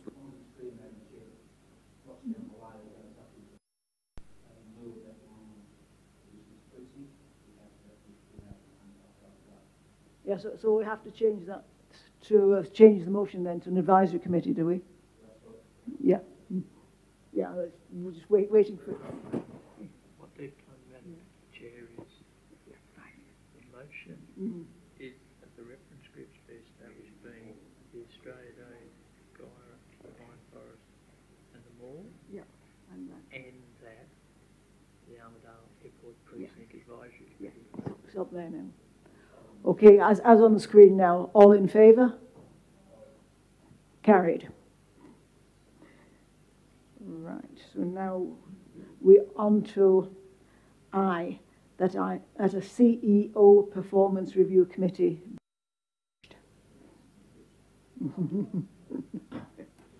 Thank you, Councillor Tiley. I know it's mandatory. Well, since it's up in the business papers, we should probably still vote on it anyway. Does anybody want to propose a motion? I did. I've just got to find it because I've lost. Does anybody want to second it? Well, I haven't put a motion yet. Yeah, okay. That's in relation to I just wanted to raise the some of the bullet points. I don't have an issue with that committee being formed, but I do have an issue with some of the comments about the committee that are in the body of the report. So if someone can assure me that the body of the report is not the last word on this, then I'll be happy to let us move on. Would CEO like to comment on that? And I'm happy to identify my areas of concern. Sorry, I think, Yeah. well, I'm on L. L, yeah. So I'm waiting for... Just, great idea. Okay. Right, well, we haven't got a motion yet, so we need a motion before we, or a seconder before we speak to I'll move item L. You'll move item L as established. So, yes, well, I am just waiting for an answer to my point of clarification in respect to whether this then binds us to the bullet points identified in the body of the report or not. Yeah, well, I believe... well, the issues I have are with the powers of that committee in relation to the last 3 bullet points. So I don't want to go into it here unless it's going to be binding on us. Yeah, well, I believe, but I'll check with the CEO that all we're voting on is that a performance review committee be established. We're not necessarily voting on the constitution of that committee. Well, with that undertaking from the chair, I'm happy to support the motion. Is anybody against the motion? Do you want to speak, Hans? Or do we need any clarification at that point? Yeah, okay. You clarify then. Thank you, Madam Chair. Through the CEO, the dot points that are included in the report are out of the OLG guidelines in regards to the terms of reference for the CEO Performance Committee. In that case, Madam Chair, I'll add to the motion. The committee be established in accordance with the terms of reference as detailed in the report. Does the seconder want to accept Well, that's what we're told, but I'm sorry.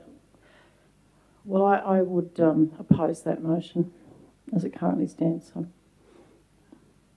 Does anybody else want to... Performance Review Committee be established in accordance with the terms of reference, after established, in accordance with the terms of reference as detailed in this report.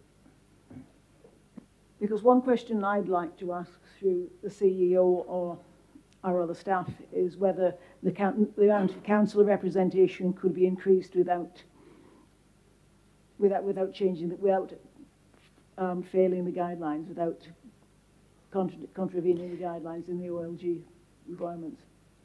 We could presumably, for example, have for... Through the CEO, I'd recommend no, Madam Chair. Yeah, although it's a recommendation, could it be done if council decided to do it? Through you again, through the CEO again, Madam Chair, I have to take that on notice and consult with the Office of Local Government. Thank you. So we'll need another seconder for the motion if it's going to take place. Councillor Gray is seconding the motion. Can I talk on the motion? Yeah. The terms of reference are best practice guidelines. Am I correct in that, Mr. Wilson? When you said that they were, sorry? Yes, yes. So if they're best practice and their legislation, I fail to see that there needs to be any changes to that. Through you, Madam Chair, through the CEO, they're not legislation. They are guidelines issued by the Office of Local Government, which are in tandem to the local government standard contract for general managers and senior officers. We've got a mover and a seconder for that motion as it stands. So would the movers, you've had your, do you want to speak for the motion, or you've... Yes, okay. Madam Chair, I've served on 4 CEO or General Manager Performance Review Committees in the past, and in answer to your point, there's an absolute unwieldiness if you get beyond 4. It's appropriate that the Mayor and Deputy Mayor are always on it. In recent times, councils have gone to an independent facilitator, which I think has merit, and it's procedurally fair for the CEO to nominate somebody to be his representative, and that's nearly always been a council. Now, that works well. I've also seen a situation where the entire council was a performance review committee, and it was an absolute dog's breakfast with great respect. And it's not fair to the incumbent to have something like that occur. So I strongly recommend the motion to the councillors. Does the seconder want to speak for the motion?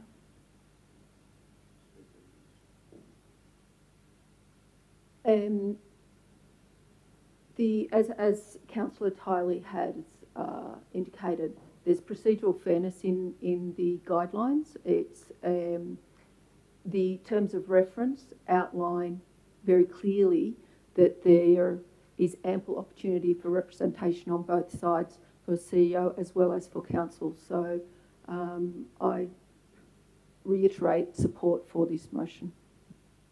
Does anybody else want to speak for the motion? Oh no, against. No further speakers for the motion. Let's have one for, against the motion. All right. Look, sorry, is that me? Yeah. Yeah, thanks. Look, my concerns are in the bullet points that have now been deliberately and specifically included in this. One, guidelines are not always followed. They're not legislation. And I think we're all aware that there are many guidelines that have been varied widely. My concern is just to develop something that is fair to all parties. Now, it's the CEO clearly is the one who really requires procedural fairness, but so does the entire council. And the bullet points that talk about panel members should be trained in performance management. I actually think that the employment of the CEO is a critical task of the entire council, not just the mayor and deputy mayor.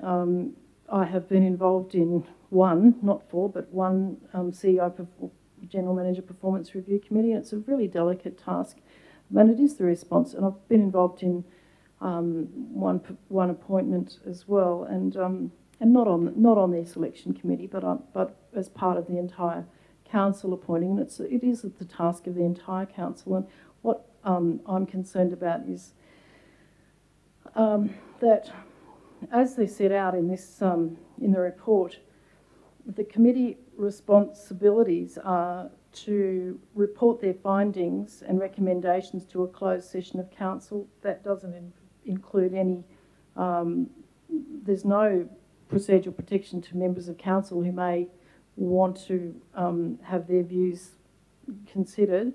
The other one that's really concerning me is this sub-point 4 in the second last bullet point, which says decisions to offer a new contract and a salary package should be reported to an open meeting of council. That word reported should be reported. I believe that any extension or change to the salary package and the contract is a matter for all of council and not just the subcommittee that's been appointed. It always has been, and it should be a decision of the entire council at the last resort. Normally, of course, it's not a problem. The council will be guided by the review committee, but it's still not a task that, in my view, is properly delegated just to the performance review committee. I mean, that's, I think, where the nub of the disagreement is.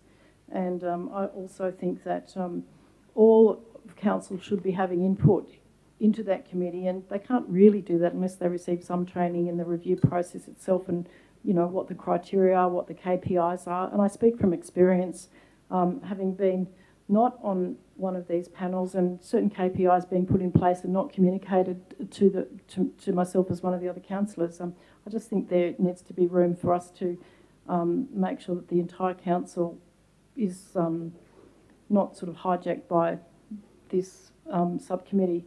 So that's why I was just hoping that we would be able to discuss that and not have a subcommittee as identified in number L, actually determining new financial terms on its own.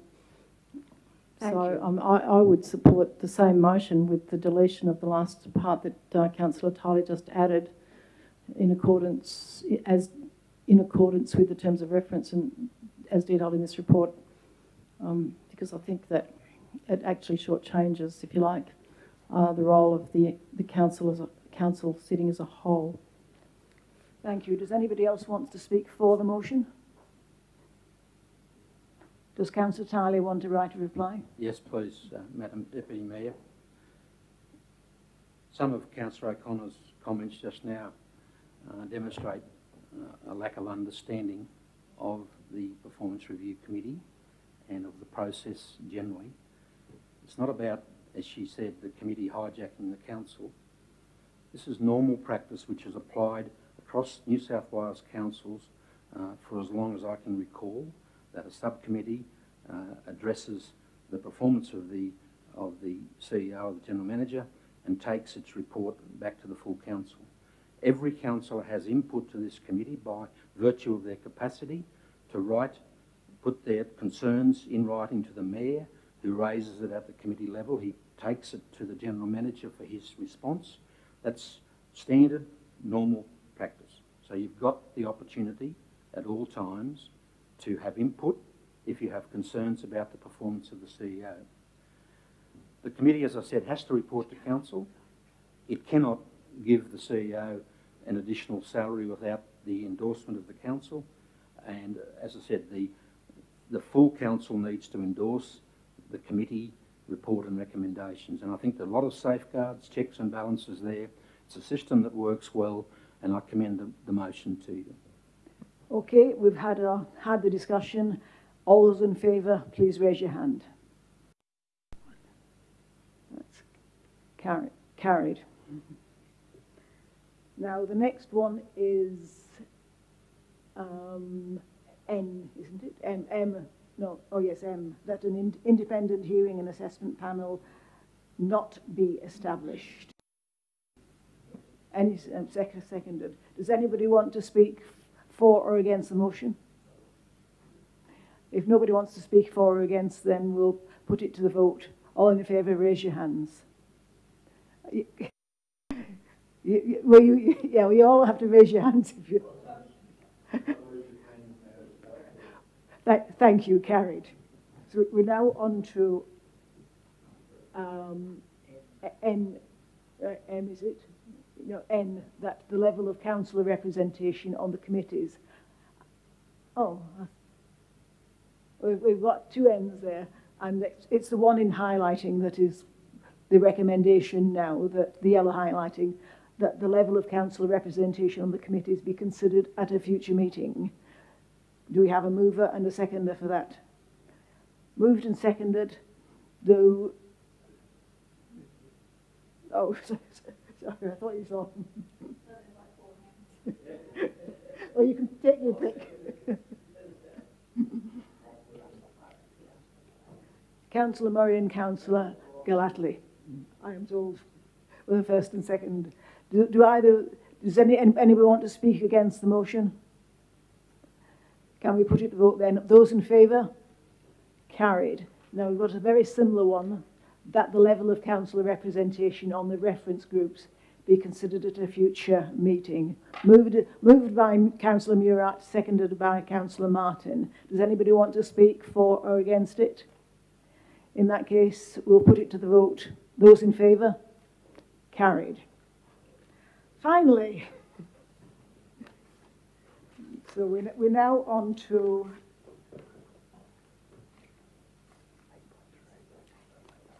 .3, which is a late item, which is the financial statements to be referred to audit. Now, I'd like to invite our CAO to explain the procedure to us first and what we need to do. Thank you, Madam Mayor. The context of this report is quite important. The financial statements for the new Armidale Regional Council normally have to be provided to government within 4 months. Given the complexity of the financials this year and That includes being not a normal financial year, the 12th of May through to the 30th of June, it's 13.5 months. The transfer of $845 million into the new entity, which involves significant work in terms of valuation and lots of one-off issues as associated with the amalgamation.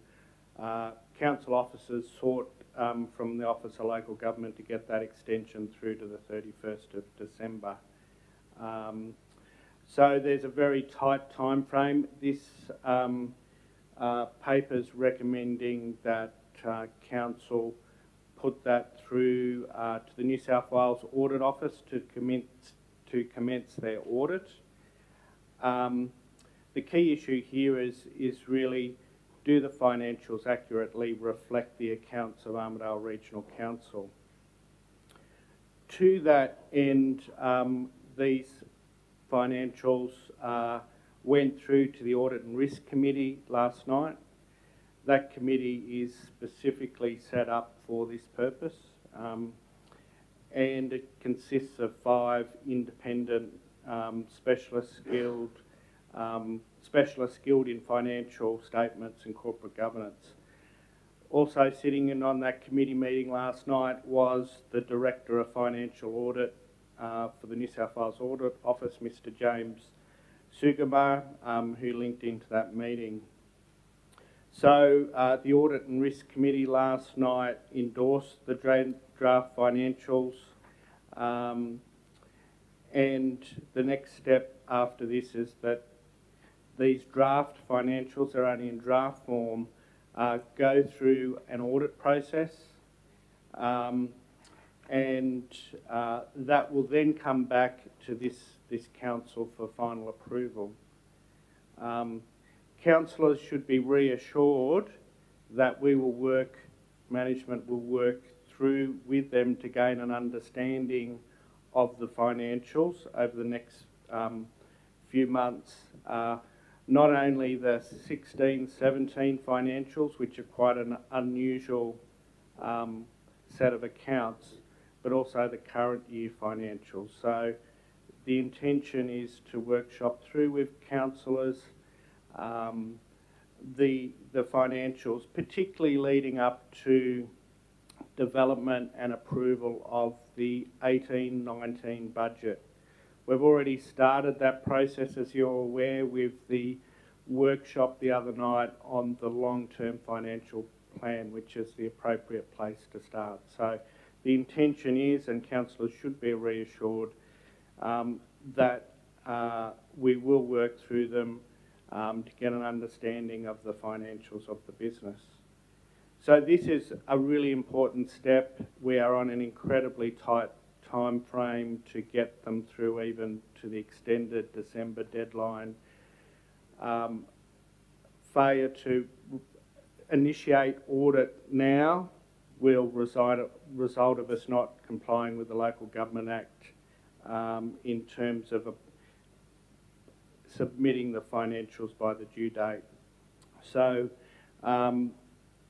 certainly the CFO is happy to speak to any matters in relation to this or queries, but as CEO I strongly support Council adopting this in order to comply with Local Government Act requirements. Are there any questions in relation to this? I'm a bit perplexed why we only got it loaded on our systems today. I thought that under normal due diligence or governance we would be given 3 or 4 days to look at this before being asked to vote on something as vital as this. And I don't think I'm doing my appropriate legal duties by passing something that I've not had time to study and look through.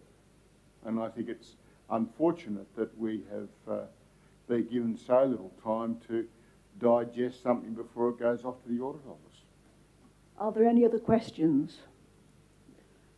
I was just asking for questions. If there's no further questions, then we will need a motion. Does anybody want to move the recommendation? I'll move the recommendation as stated. And anybody want to second it? Are there any speakers against the motion? If not, can we put it? Yeah. Sorry. Sorry. I'm just. Yeah. If you want to speak against it, you'll first have to ask the mover and the seconder whether they want to speak, and then you get your turn. I don't know whether mine's to speak against it, but I think it is in regards to. Yeah. Okay. Well, would the mover like to speak? Yes, thank you. This motion is specific, and the words from the CEO is specific in that it is a draft, bearing in mind that the finals we will have ample time to review finals when they come back from the auditors. It gives us time between now and when the auditors send back their results, that we have time to review the figures that were sent. It is unfortunate that they were so late, but due to, I think, the nature of the Risk and Audit Committee only meeting last night, I would see that has hindered us getting the papers sooner. Specifically that these are only draft, and bearing in mind the time frame that we have, that is why I'm supporting that this motion go through. Would the seconder like to speak? Oh, well, normally our rules are that the mover and seconder can speak, and then. Okay, I thought there was one each way, but. Okay, well, I'm unfamiliar with that new Code of Meeting Practice regulation that you have two speakers 4 in a row. Okay. Yes, I know. Very good. I accept Councillor Bailey's point. It's well made. There were reasons, as the CEO has alluded to. It's the first full annual statements in the life of the new council after merging two former councils. And there's this extraneous matter of, I hope I've got this right, Mr CFO, all of the income to 30th of June 16 being brought to account, but only the expenditure to the 12th of May 16. And we've got the reverse supplies this time, which throws the accounts out of whack. What you see on the screen is a procedural motion that comes to council this time every year. We have to resolve to refer the accounts to the auditor. Would have been nice. I got up early this morning and read through them. I noted the financial ratios, and I kept saying to myself, these aren't audited. So, really there's no clear definition on the final result until we have that audit. And auditors tend to find things. So I commend the motion to the council. Does anybody else want to speak for the motion? And if not, then who wants to speak against? I don't know whether mine's against it. I'm still concerned with what Councillor Bailey raised, and whether because it was uploaded so late, whether the time frame issues in regards to being able to have proper readings and proper representations on whether to make a vote here, whether I'm just concerned about whether they've been addressed or not. Does that make sense? Yeah? Hope so. Can I ask a question, Madam Chair? Is it correct that if we don't adopt this motion, the accounts don't go to the Auditor General for audit, and then we don't make the 31st of December deadline? I believe that's the case, but I will defer to the CEO. Thank you, Madam.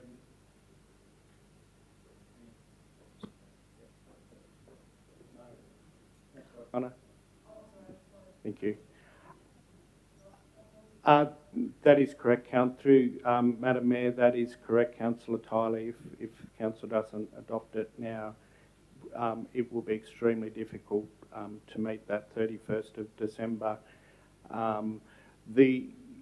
To clarify, the reason that it has taken a long time to get the financials finalised, Note 29 relates to about $840 million being bought into the new Armidale Regional Council balance sheet. That work has been incredibly detailed and time-consuming, going through and getting an accurate number on that asset valuation, and the council staff have been working tirelessly to meet the deadlines and getting through the governance process, and so it has been an extremely compressed time frame to get to this point, and will be compressed time frame to get through to the 31st of December. Thank you. Councillor O'Connor. I just wanted to endorse what Councillor Tiley and Gray said. I'd support this. We've just got to do it, in my view, because we need to support the council getting its boxes ticked with the Office of Local Government. So we'll have a chance to look at this later. Thanks. Thank you. Any other speakers against? Does the mover want a right of reply? Just final comment that we've got to remember that this is draft. What comes back from an auditor's is going to be far more thorough than what is going to the auditors, and they're going to be the important papers for us to delve into and ask some really solid questions about when they've come back from the auditors. Thank you. I'll now put the motion to a vote. All in favour, please raise your hands. Carried. The next item of business is... Noted.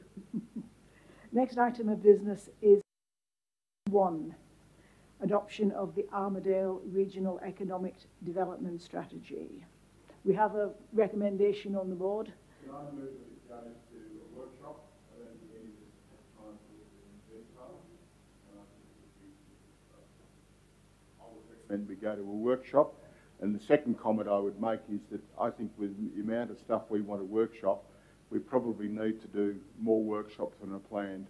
And I'd propose that this go to a workshop, maybe not this Friday, but the following Friday when the Mayor's back, and that we have a workshop. And if Councillor O'Connor's in agreement that maybe around, we start about 1 o'clock so that you can have your other appointments, and then we start at 1 o'clock and work through. If it takes us 3 or 4 hours to go through 3 or 4 papers, well, so be it. Do we have a seconder for that motion?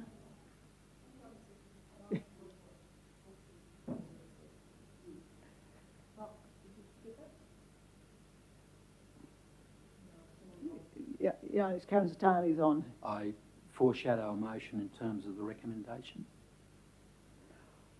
Okay, so does anybody... Well, I presume in that case we are going to have people speaking for and against. So does the mover want to speak for it? Well, I think the mover has foreshadowed, and the mover's foreshadowed an amendment anyway. Yeah. Did you not second the motion, Margaret, with Councillor O'Connor? I second the motion with the foreshadowed amendment, which is that I would say item B ends with not be adopted. That's deleted, and the words be referred to a workshop are substituted. I think that's what Councillor Bailey was trying to do, and that's what I supported. So you're happy with the revised motion? Yeah, and Councillor O'Connor has seconded it. Right. Yeah, well, that's Councillor. No. Councillor Bailey's moved the motion. That'd be workshop. Councillor O'Connor has seconded.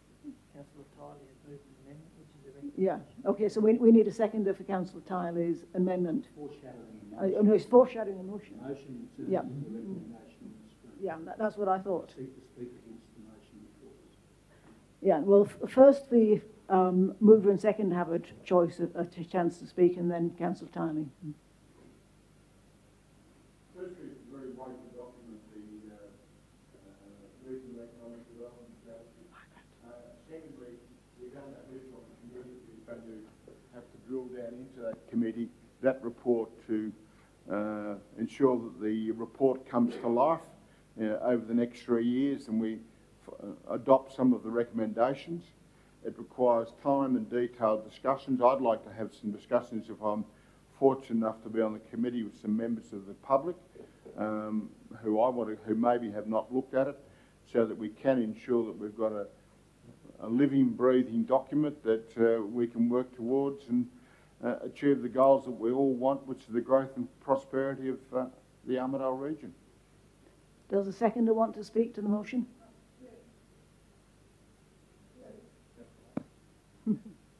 All right, thank you. Yes, I do. Look, I just note on page 15 of our papers, which is the report, there's a list of the people that were consulted in relation to this strategy. And look, let's bear in mind that it is an economic development strategy 217 to 225. So I'd like to endorse what Councillor Bailey said. It's a very important document. We haven't had any updates since 2011, so this is the first one. I've read the document. I think it really needs more reading, and the discussion that Councillor Bailey refers to, and in a workshop, because there's 3 points I want to make. One is that if you look at the list of people that were consulted, they're very important people, but they're not everybody. And the everybody that's actually excluded is us as the newly elected council. And I think, as I said in our last ordinary council meeting with regard to policy matters, it's extremely important, even if we come up with a complete endorsement of this strategy at the next council meeting, that this new elected council have the opportunity to discuss, absorb this report, compare it to the 2011 strategy if we wish to, and just basically make it part of our sort of equipment, our tool going forward to 2020. It's really adopting this today doesn't really give us the opportunity to truly adopt it.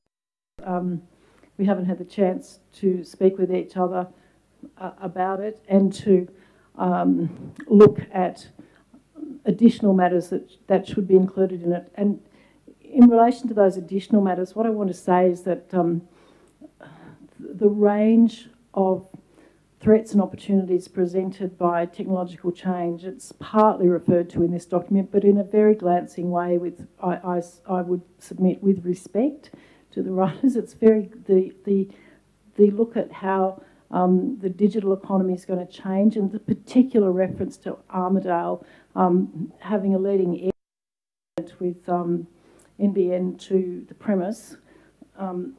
It's just not fully developed in this document, and I think there's a lot more opportunity for that.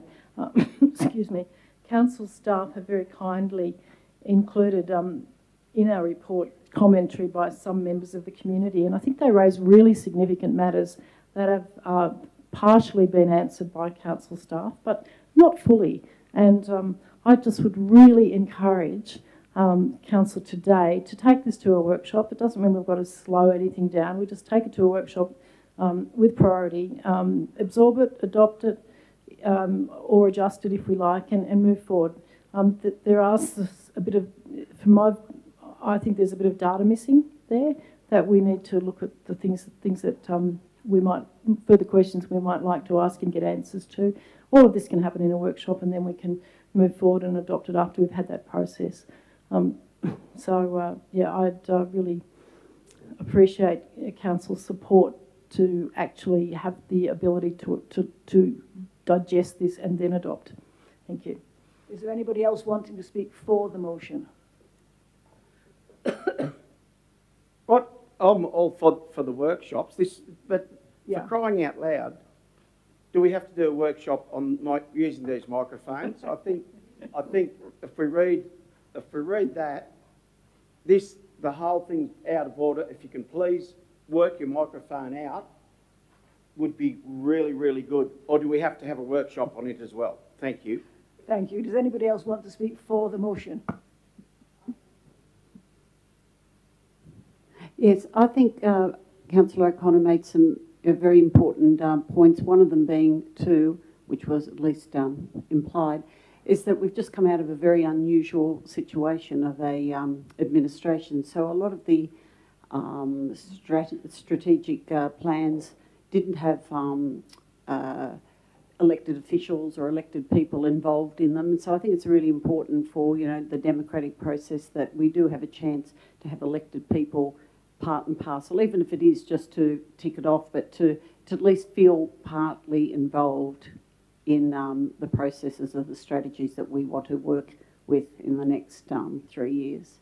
So I would support the amendment. Does anybody want to speak against the motion? Motion. Councillor Tingley. Read. The process of developing this economic development strategy commenced in November 2016. there was very public consultation. There was every opportunity for community members to engage in that consultation. And I believe it's the time to move forward and adopt this document now. We're here to make decisions. It's time for a little boldness, for a bit of progressiveness. This is the 6th item that I recall in 2 meetings that were referred to workshops. We've got to start making decisions. We've got to also place some trust in the community who worked assiduously with the council and the consultant to develop what is an excellent high-level strategy. I think that the 7 key objectives are great and the 4 themes are highly commendable. And there's excellent scope of work and under the objectives. It shouldn't be about, I don't want to offend people here, but council knows best. A whole lot of people have had input to this. This is a document which can be amended as and when required in the future. If the Economic Committee or the, what's it called, the, thank you, that committee sees fit, it's easy to make changes. But let's get on with it. Let's sign off on a great strategy which will maintain or help maintain the momentum that we've got. It's nothing to do with anything under administration. I had nothing to do with this document. It was done externally from me completely, and a lot of community were involved. For us to now say we want to put our stamp on this at 5 minutes to midnight, I think is not fair. So I commend the recommendation as if indeed the motion is lost. Thank you. Could we have another speaker for the motion? Not for. No speakers for the motion. Are you for? Are you for? Oh, no, no. Okay. Or could we have another speaker against the motion then? Thank you, Madam Chair. This economic development strategy, quite rightly, it started in November 2016. The process was, I was lucky enough to be on the committee who encouraged and was a part of the discussion as well with the consultants, and there was extensive community consultation in this. Absolutely extensive. Yes, there may be some areas where we can drill down and find that we can do more in, and that's fair. That's what the next year is going to be about with the new committee structure. The councillors here, this document has been in draft form since I think August, about then. It's been on the website. There has been ample opportunity to digest this, to analyse it, and if when analysing it, you'll see that it fits very, very well with the community strategic plan. It encourages the growth of all industries that are currently here as well as new industries. It is a community document. It is not just a select few. And I think we need to start trusting our community when they give us feedback. This is one of the things that we said we wanted to do coming forward. I think pretty much everybody around here says we want to progress, and we need to show that we trust our community's feedback to us. And this is in this document. That's all. Thank you. All right to go. I've read the report in depth a couple of times, and on page 17, the first individual that put in a submission, and I'll use his words, the report spends far too much time on where we are now and too little on currently ill-defined future opportunities and how to grab them quickly. I feel this report's more or less a report card of where we're at. I don't think it has a lot of vision for the future, which probably leaves the opportunities open for the Economic and Growth Committee to come up with their own ideas, but still, I don't think it's a brilliant report about where we're going or how we're going to get there. It just tells us where we're at, and I'm fairly disappointed in it, to tell you the truth. So, Yeah, well, we probably need to adopt it urgently. It's not a report that I'd highly recommend to anybody. Thank you. Have we got any other speakers against the motion? Does the mover want a right of reply? I was one of the people that gave evidence to Lennon's in my role as CEO of the Foundation for Regional Development, and I too am disappointed in the report, and that's why before we get too far into using the report, I would like to see some things added, and that's what I was hoping we could workshop. I take Dr. Tyler's comments on board and also Doug Gray's, but I still think we need to add some things to it about the future rather than reflecting on the past. So that's why I'd propose that we workshopped it, and I propose a date so that we deal with it quickly. Okay, we'll put the motion to the vote. All those in favour, please raise your hand. Can you just repeat what it was, because there was a lot of talk, so I missed what the actual motion is. Is that the Armidale Regional Economic Development Strategy be referred to a workshop. Okay, all those in favour? 1, 2, 3, 4, 5.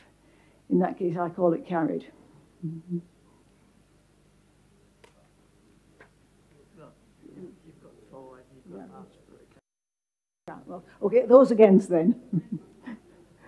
That's 4 against. No, and I voted in favour. So it's 6-4. Okay, so the next one is...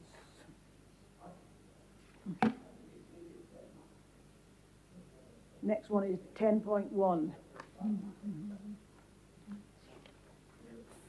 For decision, the suspension of alcohol-free zone in Bradley and Nincoola Streets, Guyra, for the Christmas party. And we've got a recommendation on the board there. Does anybody want to move it? And Councillor O'Connor has seconded it. Want to speak against the motion? In that case, I'll put it to the vote. All those in favour, please raise your hand. Carried.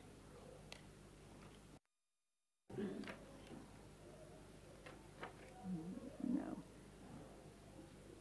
10.3 is... Oh, what have we got?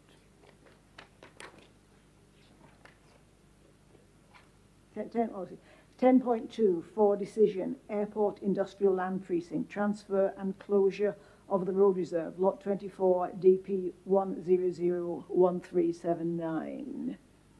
And we've got attachments on that people, well, hopefully everybody's read, and a recommendation. Move the recommendation. Does anybody want to speak against the recommendation and against the motion? In that case, I'll put it to the vote. All those in favour, say, you carried.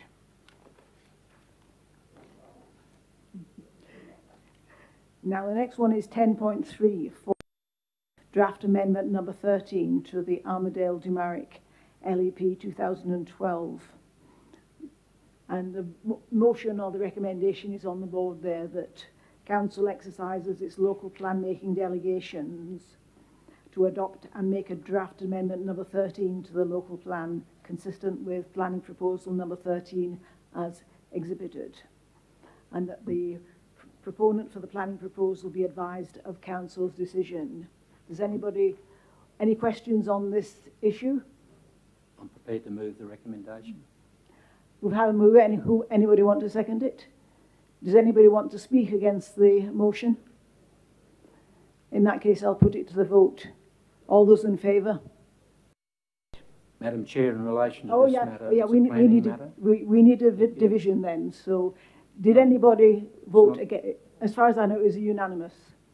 Anybody? Because, oh, okay. So, everybody put up their hands and we can record them. It's unanimous.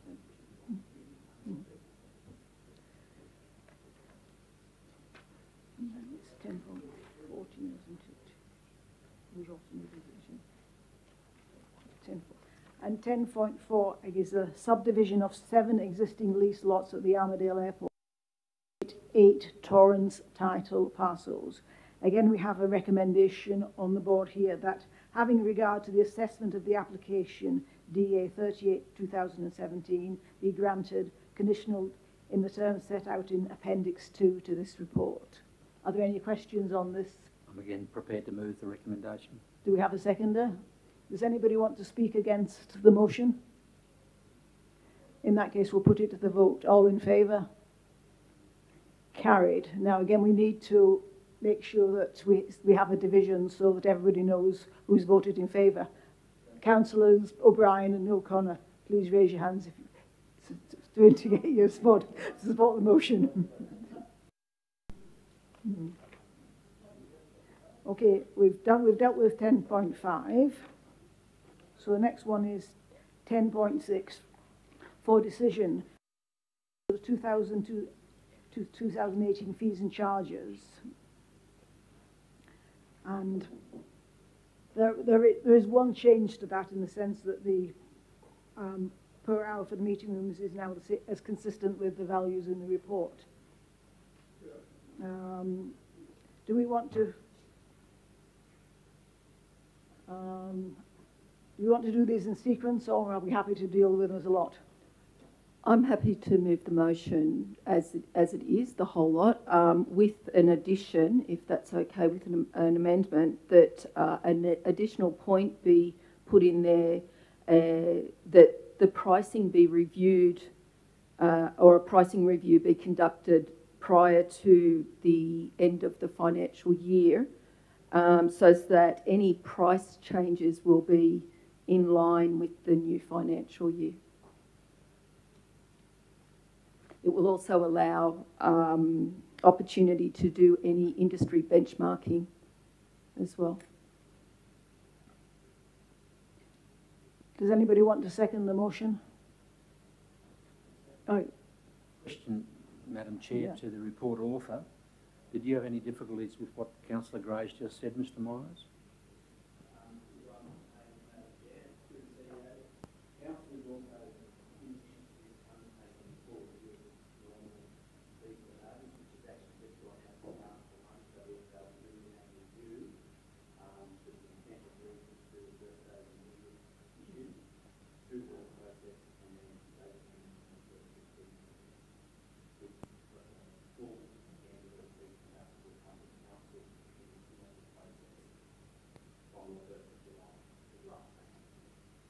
Councillor Tully would be supportive of undertaking some benchmarking, particularly around the childcare costs. Yes. In 10.6C, like I've got a loud voice, in 10.6C, where it talks about the pricing of land, it talks about public tender, public auction, and direct marketing as methods of sale, and then it also says will be undisclosed reserves. So what you're going to have? Does this mean council is proposing that it will never reveal the sale price of any of its land until somebody walks in the door? Can staff answer that?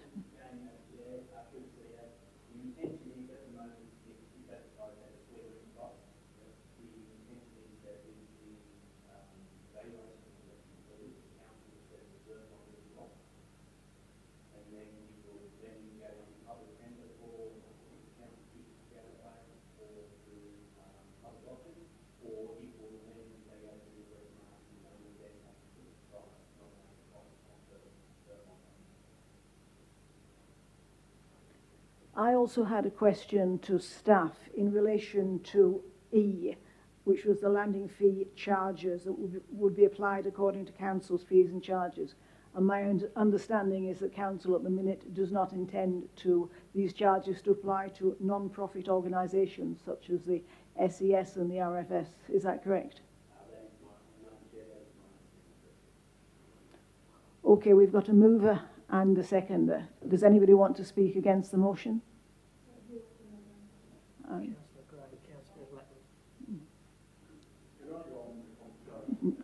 Yeah, okay. Could I go on with a conversation about fees and charges? I don't think that's acceptable. I don't think we should be tendering for land. I mean, it's not as if you look at Armidale's record, there's not a queue of people coming down the door looking to move here. And I think we've got to be prepared to say, after valuation, that's the price, that's the availability of the land, this is what each block is going to be. Then we've got to discuss how we're going to market the land, and I have some strong opinions on that, that we should be using specialist commercial agents to market the land rather than expecting the economic development staff to operate the land. And I think also there should be two sorts of agents. There should be a local agent who does commercial real estate, and there should be a national agent like Colliers or Hookers or Ray Whites or someone like that to market nationally, because they will have insights into people that we wouldn't have even thought about. So I think we've got to be far more transparent and upfront. If we want to play, if we want to try and ensure that we're maximising our returns, you could do it another way, which is to have the land developed and release stage one for pricing, and depending on the success of that, you could then adjust your price to go to a stage two. But I don't particularly want to be involved in a situation where we're playing ducks and drakes. It's hard enough to get people to invest regionally without playing ducks and drakes in a competitive market. Do you want to move an amendment? Leave it as a comment. You make some good points, Councillor Bailey. The key intention is to have some flexibility, particularly, and I'll ask Greg Myers to speak a little bit further as well through the Mayor, but particularly with the prime block, it may be a sensible option to have it up our sleeve to take that to sort of a more competitive process.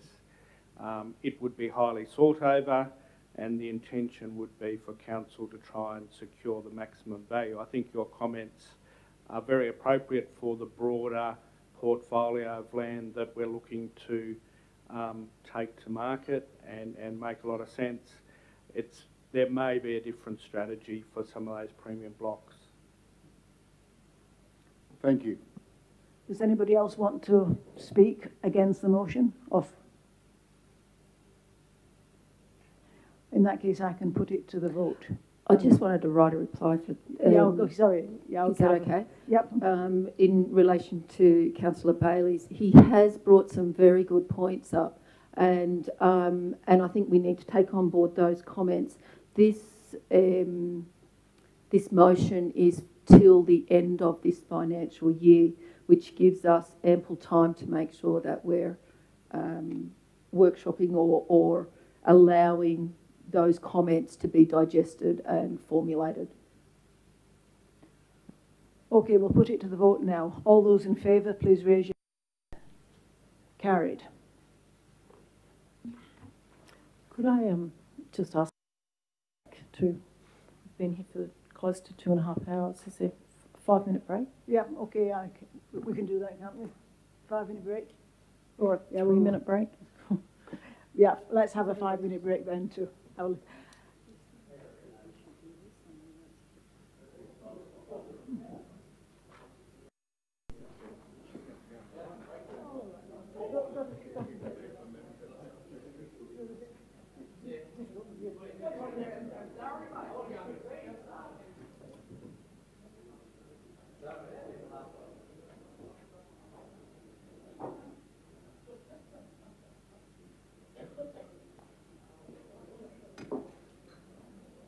doing good, Madam Mayor. There's so many different opinions. Yeah,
Yeah, well, if nobody else pushes it, then that's totally.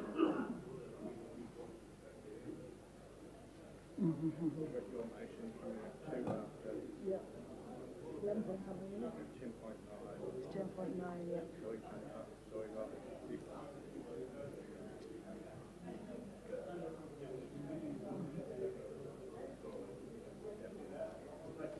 I think it might be sensible to tear these pages out. Then you don't have to refer back to them all the time.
Okay, are we ready to resume the meeting now?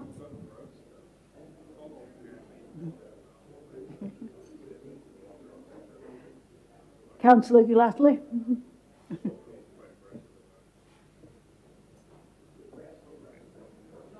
No, I've still got Libby to.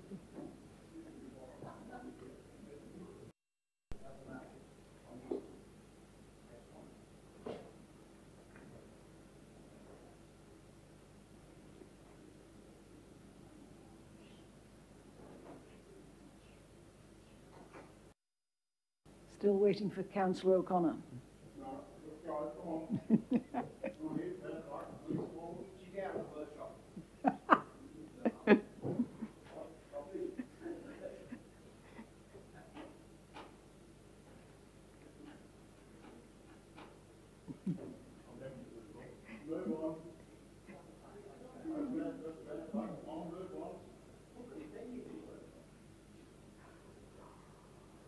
Okay, well, let's resume the meeting now. And the next item on the agenda is 10.7, status on airport development application. And we have a recommendation that council notes all the information shown on the board.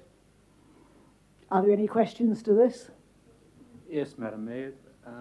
There's a number of charges proposed here, and even I don't fully comprehend how they're calculated. I'm just wondering whether the report author, Mr. Hallman, is with us, might just quickly take us through how those charges were derived, please. Yep. The report is basically recommending that we adopt the resolution of these commitments of council, which is in line with the voluntary planning agreement that we have in place and proposing for the developer on the eastern side of the airport.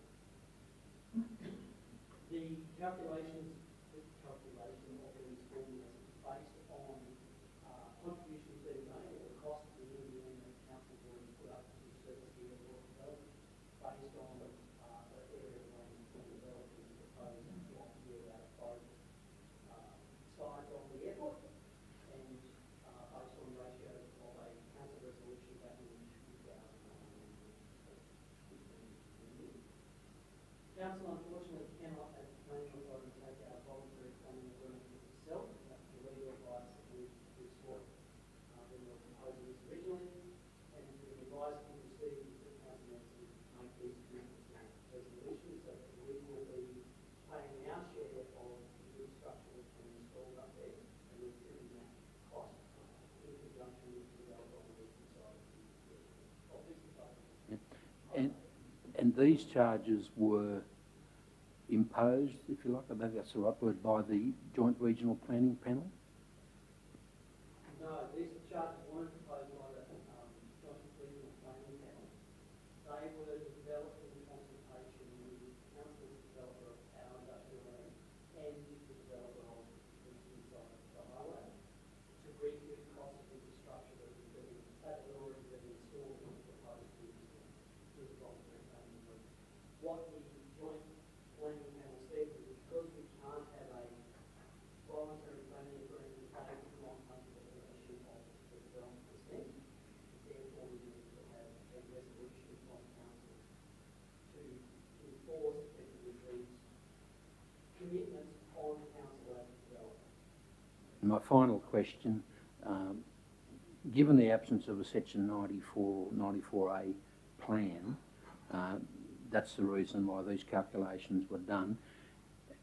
Given that the council is working on developing a Section 94A plan, when that comes in, when that's endorsed by council, would that supersede these charges, or once we resolve this way today, they're set forever? Because certainly purchasers need some certainty, don't they? Yes, they do. So for the developer on the eastern side of the land, with his voluntary planning agreement, Yep. we're more likely to be doing Section 94 or Section 94A plan. It probably be extremely it will depend on where council is in terms of development. Yeah. Yeah. These are commitments from council as the developer. Right. Normally you would see these commitments in a voluntary planning agreement with council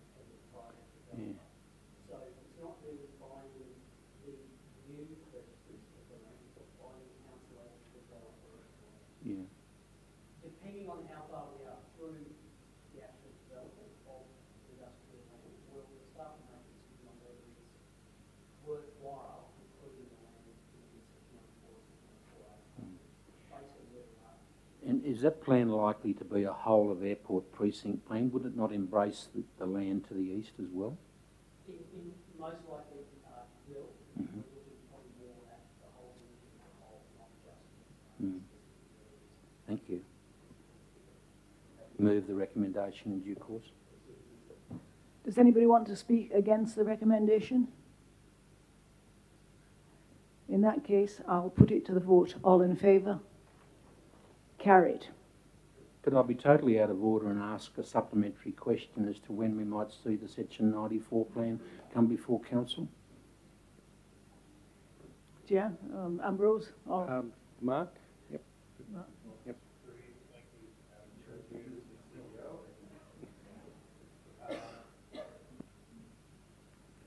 As you'd be aware, Dr. Tiley, we're a little ways off from that just yet. I'd say next calendar year is when we'd be looking to have that Section 94. We need to do it in line with the new LEP, but we don't yet have our merged LEP yet, so the staff are working on these in priority. So I would imagine next calendar year, and I can't give you anything more definitive at this point in time. Encourage that report to come forward sooner rather than later. We're missing lots of dollars. For example, the Cook Road subdivision and others. Anyway, thank you for that indulgence. Right, thank you. The next item on the agenda is 10.8, application for Smart Cities Grant, Smart Urban Forest Project. And we again have a recommendation on the board. Does anybody want to move the motion or ask a question? Do we have, and Councillor O'Brien is seconding it and Councillor Connor is moving it. Is there anybody speaking against the motion? In that case, I'll put it to the vote. All those in favour? Carried. Now we have the supplementary agenda, which is the motion to the LGA.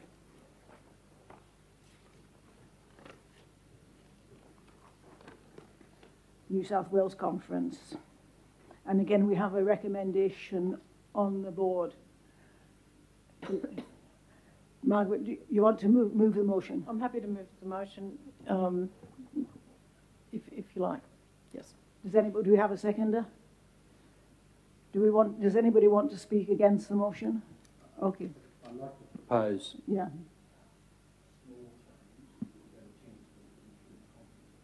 Yeah, okay. Well, let's hear it first.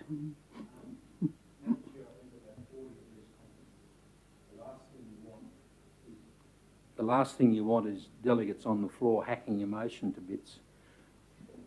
What needs to happen is the motion needs to articulate what you want to happen. So in this case, you'd say that Local Government New South Wales call on the New South Wales Government to. See that? Yeah, that after urban areas. And if you go to the first paragraph, I can make it easy for you, Hayley. If you go to the first paragraph, the last sentence, urban areas, just take from the word areas up to the beginning, according, and throw that down below the part C. That bit there is part of your reasons in support of the motion, okay? So the council submit the following motion. And if you go back up to the top now, that where you see we call, that Local Government New South Wales, at the beginning of that line, that Local Government New South Wales calls upon, and take out the calls on, you can tidy that up, to do the following three things, okay? That's your motion, that's what you want the government to do. And then you're according to New South Wales Health goes into your reasons. And in the reasons, there's a couple of pages in the attachments which you put together. Standard practice is not to have more than half a page. So what I suggest you do is dilute the balance of that report and your attachment into a series of dot points of not more than half a page, and I'll help you with that if you like, okay? That's your best chance of getting it through, all right? Thank you. Does the mover and the seconder want to accept that recommendation, that amendment? Yeah, we'll trust Councillor Tyler's advice. Yes, I'm happy with that. And the seconder is happy with it. Councillor Tyler. Right, does the mover or the seconder want to speak for the motion? Just reserve my right of reply. Yeah, Councillor Martin. Yeah, well, does anybody want to speak for it first? Oh, sorry. Yes, yes, I think it's very important that we use that legislative powers, that we're actually called on the ability to use that legislative powers. I think it having the ability to attack pollution, air pollution, really fits in really well with all our other goals of attracting people here to live, as well as a tourist destination. I think also probably as it comes, I mean, this is only to call on legislative powers, but as we get closer to thinking about how we might do it, I think it would be important to stress to the community how that might work in terms of, in terms of how low economic, sort of socioeconomic groups will be assisted in that. And I know that there are plenty of ideas in terms of subsidies and audits and energy audits that we, eventually be able to kind of, let the community know that those kind of things will be there to protect people in terms of costs. But I think at this stage, this is a really important motion to local government council, and I commend the motion. Does anybody else want to speak for the motion? In that case, Councillor Martin wants to speak against. I'm assuming by supporting the motion that we're agreeing with it. I disagree with it on a number of levels. One is I think that it's very, very difficult to look at removing all wood heating in a town like Armidale. I don't know what the percentages are on homes that are heated by wood, but I imagine that they're quite high. I think that rather than looking at removing all wood fires, until we find a renewable alternative, we should be looking at ways of reducing the impact on our air quality by further researching the correct operation procedures. Wood heating is highly efficient. It's lower in energy cost. It's a sustainable resource and it has no carbon footprint. And just from what I've been reading, I think we need to be looking more at ways of, I think the operation procedures of wood heating are what is affecting the emissions, and it depends on the way the fires are installed, and the type of wood that is burnt is one way that we can look at improving the operation. We could look further, obviously, at the urban trees, which we're going to. They clear the air of harmful pollutants, and I just don't support the removal of wood heating. Thank you. Does anybody else want to speak for the motion? I'm just reserving my right here. I mean, I will just add a couple of comments. I'm allowed to speak as well, aren't I? And that is basically, there was a review by the New Scientist which pointed out, and the New Scientist is a very auspicious organisation scientifically, and they came to the conclusion that log burning heaters were not only bad for our health, they were bad for the increased global warming. And I think this is the issue, is that many people seem to get confused with the idea that something that's renewable has to be carbon neutral or has to be good for the climate, whereas in fact, because of all the other emissions, the carbon monoxide, the black carbon and the methane, it actually causes a lot more global warming than heating. So that's one issue that really needs to be understood by the community. And the other reason that it's not necessarily a question of removing heaters immediately, but allowing people to remove them when houses are sold. And the other issue is that Armidale has tried for 20 years to actually persuade people to operate heaters correctly. And there is an utter dismal failure. We're now exactly the same air level of pollution as we were in 1999, despite almost 20 years of trying to persuade people to operate wood heaters correctly. We've completely and utterly failed. So, and that was the conclusions of the Tasmanian researchers and also researchers in New Zealand, that for some reason it just seems to be too difficult to persuade people to operate wood heaters correctly. We don't understand why, but it seems to be just what happens with every study that we've seen so far, is just drawn a complete blank, and you hope that they're going to work, but then it just doesn't. The measured pollution levels stay almost exactly the same. So, does anybody else want to speak against the motion? Yep. Yeah. This is my belief that with the extended period and through all of our litigation with stuff, with people going onto properties, cutting wood, it's further and further. The wood's getting harder to get. You've got to travel further, which means the cost's going to be more. I believe that it will cost itself out before we ever get the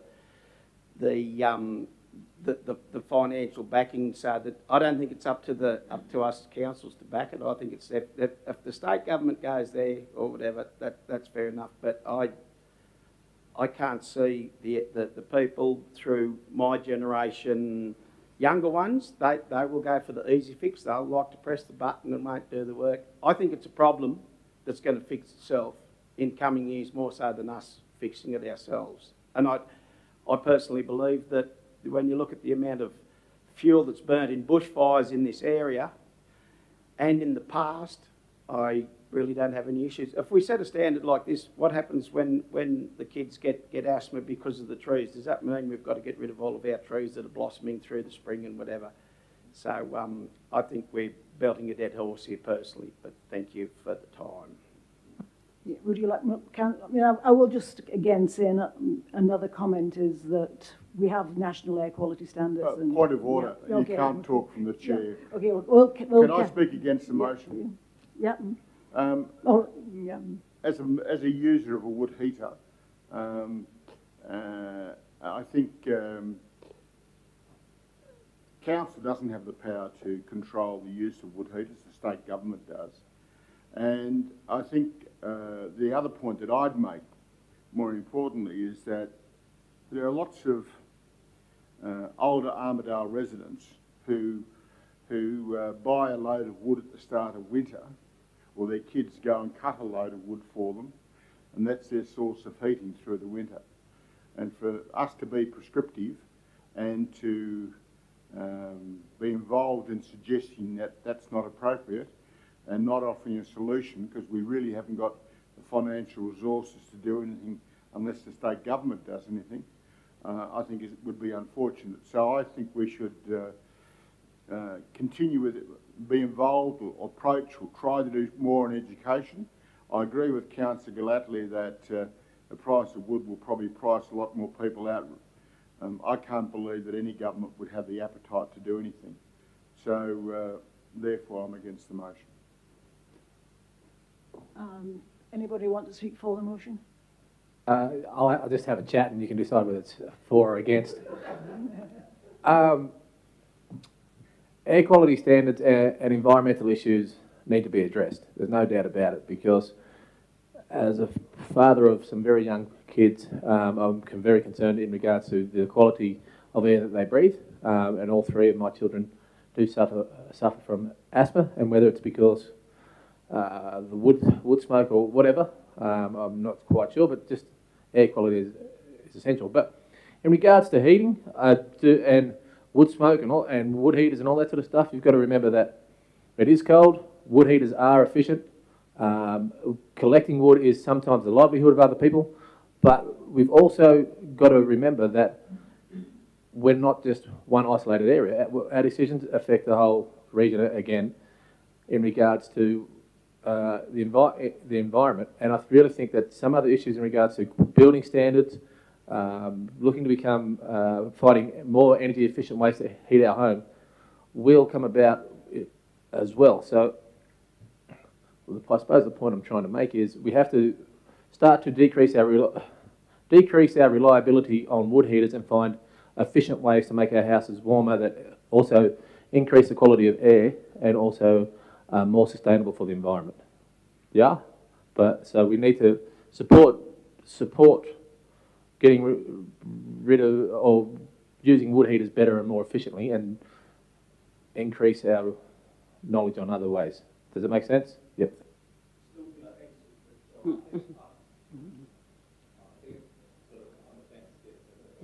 Is there any other speakers against? Yeah, I will. Against the motion? I'm for. Oh, sorry. Oh, yeah. Yeah. Yeah, for. Unfortunately, you've already spoken, so okay. so you can't speak again on the issue. Does anybody else want to speak against the motion? I'd also like to invite our staff to talk about the powers that council already has to deal with this issue, because it is a council responsibility, my understanding. Does any of the staff want to talk about that?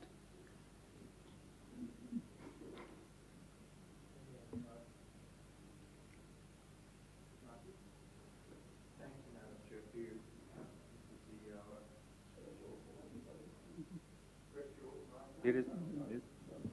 I got it. Thank you, Madam Chair, and through you, Mr. CEO. Probably a question that'd be best put to our environmental health officers, none of which are here at the moment. I could bring them in if you wish them to be brought to the chambers. Is there any? Does anybody want to hear them? Or okay, and if there's no issues with that, then or you could bring them in while Councillor O'Connor is having her right of reply. No, okay. I'll have your right of reply, Councillor O'Connor. Look, I'm so sorry that I can't stand up, because I'd love to be able to stand up and respond to some of the comments that have been made. Look, for one thing, I think it needs to be understood that this is a question of a partnership between local government and the state government. The purpose of this motion is to encourage the state government to assist our local government to deal with our air quality problem. We're not talking about picking on any particular category of people and taking their wood fires away. That's just not at all what this is about. I have to sort of let you know in the first possible way that from the scientific point of view, the jury is back in, and effectively what we are saying to our residents by not putting this kind of advocacy forward is come to Armidale or stay in Armidale so you can die younger. I know that sounds extreme, and I wish I didn't have to put it that strongly, but the problem is that the medical evidence of these PM2.5s, which is 2.5 of a micron-sized particle, which gets ingested through the wood smoke and then goes to every part of the body, where it sort of is a random toxin which will create a cancer here or there. It's particularly effective in accelerating all kinds of other disease factors, particularly anything to do with breathing. And those are just the facts. The problem is that a lot of the community doesn't know that, and that's why whenever this subject comes up for discussion, there's always a talk about education. But, excuse me, I don't have to cough, excuse me. Which cough I never had until I moved up here. But anyway, what I do want to say is that we're not, the suggestion is only that there be a better, more rigorous partnership with the state government and local government to try and deal with these air quality issues. The state government recognises it's a major issue in metropolitan areas. They recognise that Armidale has an extreme situation with this. But the difficulty is that the state government is more focused on where the major population centres are, and they actually have an index system which indexes the gravity of an air quality problem by the population numbers. So unless we speak up really strongly about this, their attention is already on us, but their money isn't. And what we're requiring in item B is assistance to help people want to improve their lifestyle and their health through education, but also by offering incentives. So that deals with the issue of, well, what do we do next? Everybody knows there's plummeting costs in solar energy, and we're looking to a very imminent release of cost-effective batteries for solar power. So we just want to be ready when those things come in. Don't think that this is going to, if this gets up at the local government conference, the money's not going to immediately turn up at the door, but we're trying to get ready for much more serious thinking about solving our problem. It's not going to impact on people with wood fires and farmhouses or outside our CBD, but really this is cutting across all the other initiatives that we're so enthusiastic about in terms of economic growth, and migration of people from cities.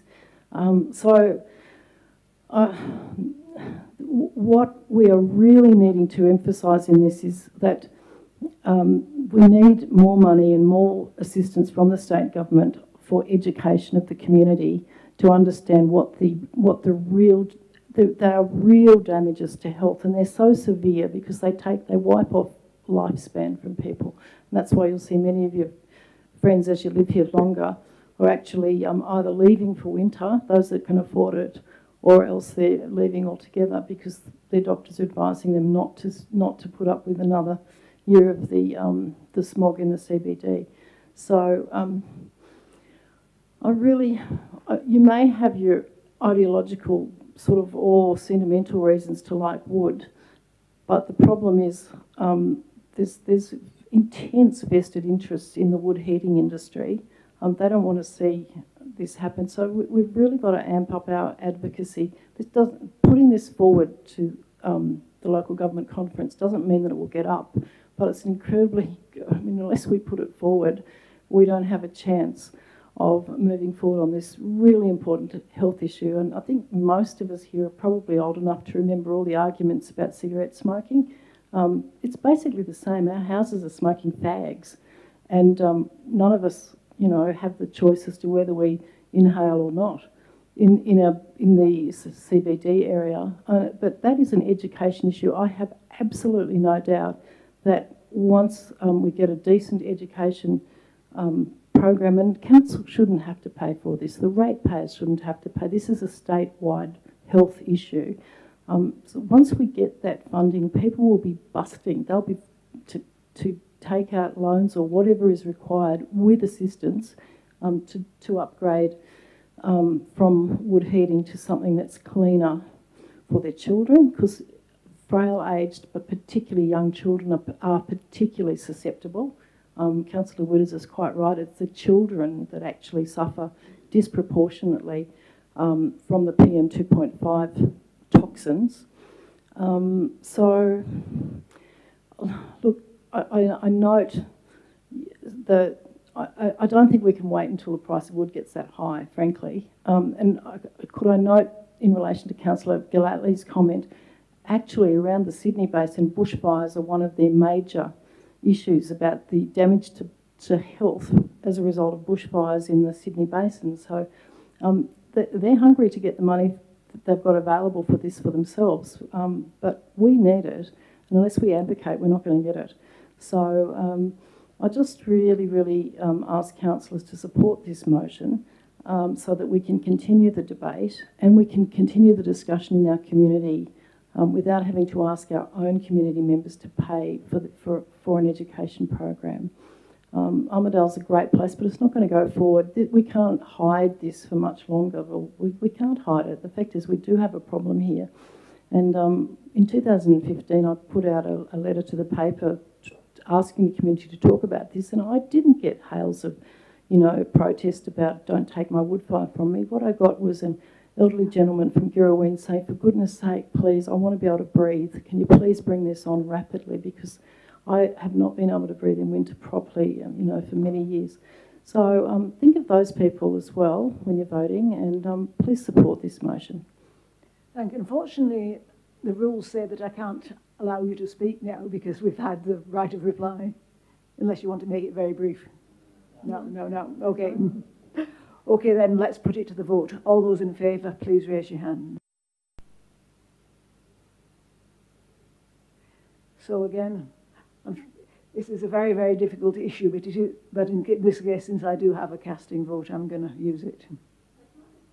Yeah. Oh, sorry. No, you have to put an amendment beforehand, unfortunately. Before the right of reply. Yeah. Although,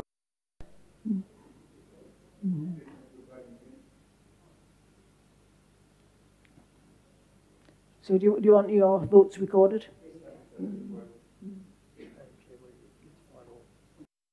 It's 5-all, and I said I.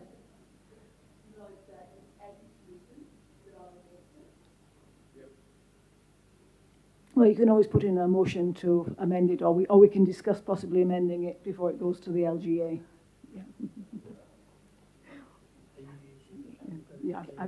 Yeah, I'm declaring I'm using my casting vote in this case. How? In favour of the motion. Thank you.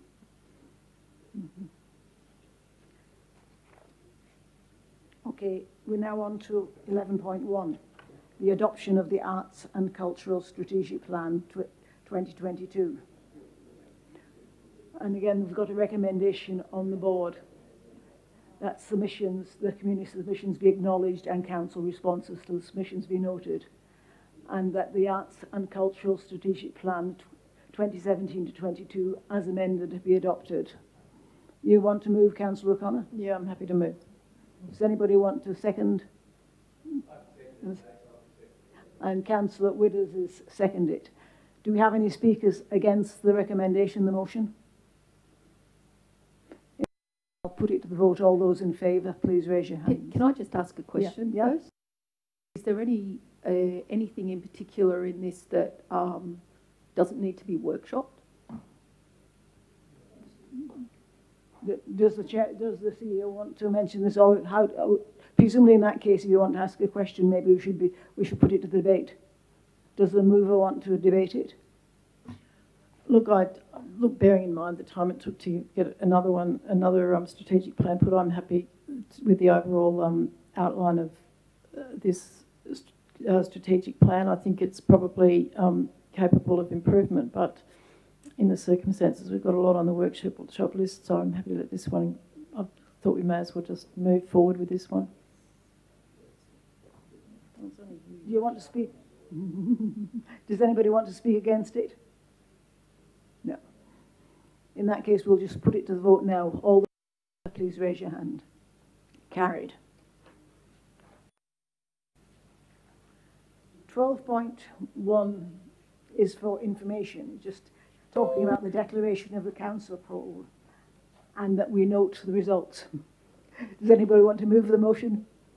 Councillor Murat and Councillor Martin. Is there anybody speaking against noting this? In that case, let's put it to the vote. You in favour? Carried.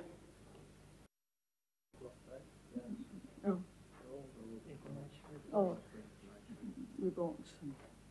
Oh, right. There's not too many other.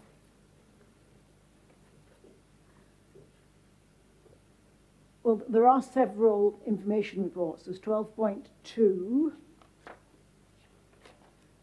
12.3, all of, yeah, to 12.9, excluding 12.8, which we've already noted. Does anybody want to move that we note them all together as a block motion? Councillor Murat and Councillor Martin. Does anybody want to speak against this?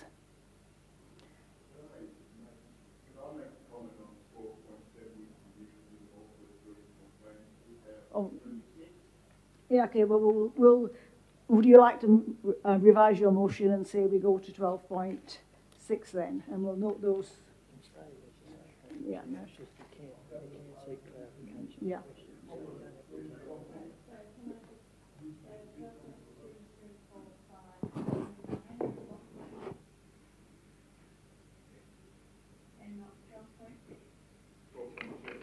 12.7, is it?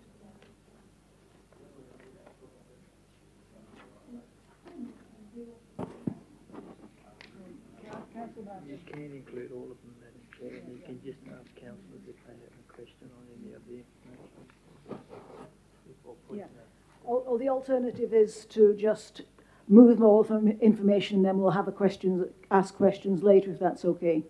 People are, is the moving second happy with that? Yeah. Yeah. Okay. Well, all in favour of noting the information, please hands. And right, Councillor Bailey, you wanted to ask a question on the strategic plan.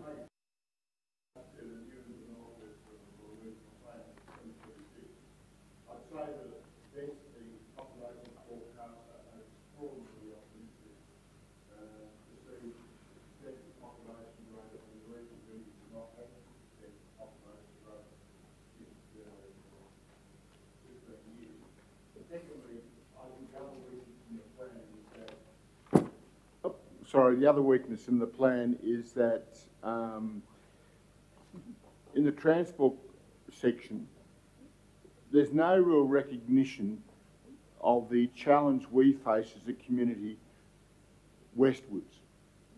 It's all north-south, or it's from Moree through to Grafton, but there's no recognition of, we being the second regional city in this region, and our challenge of going west.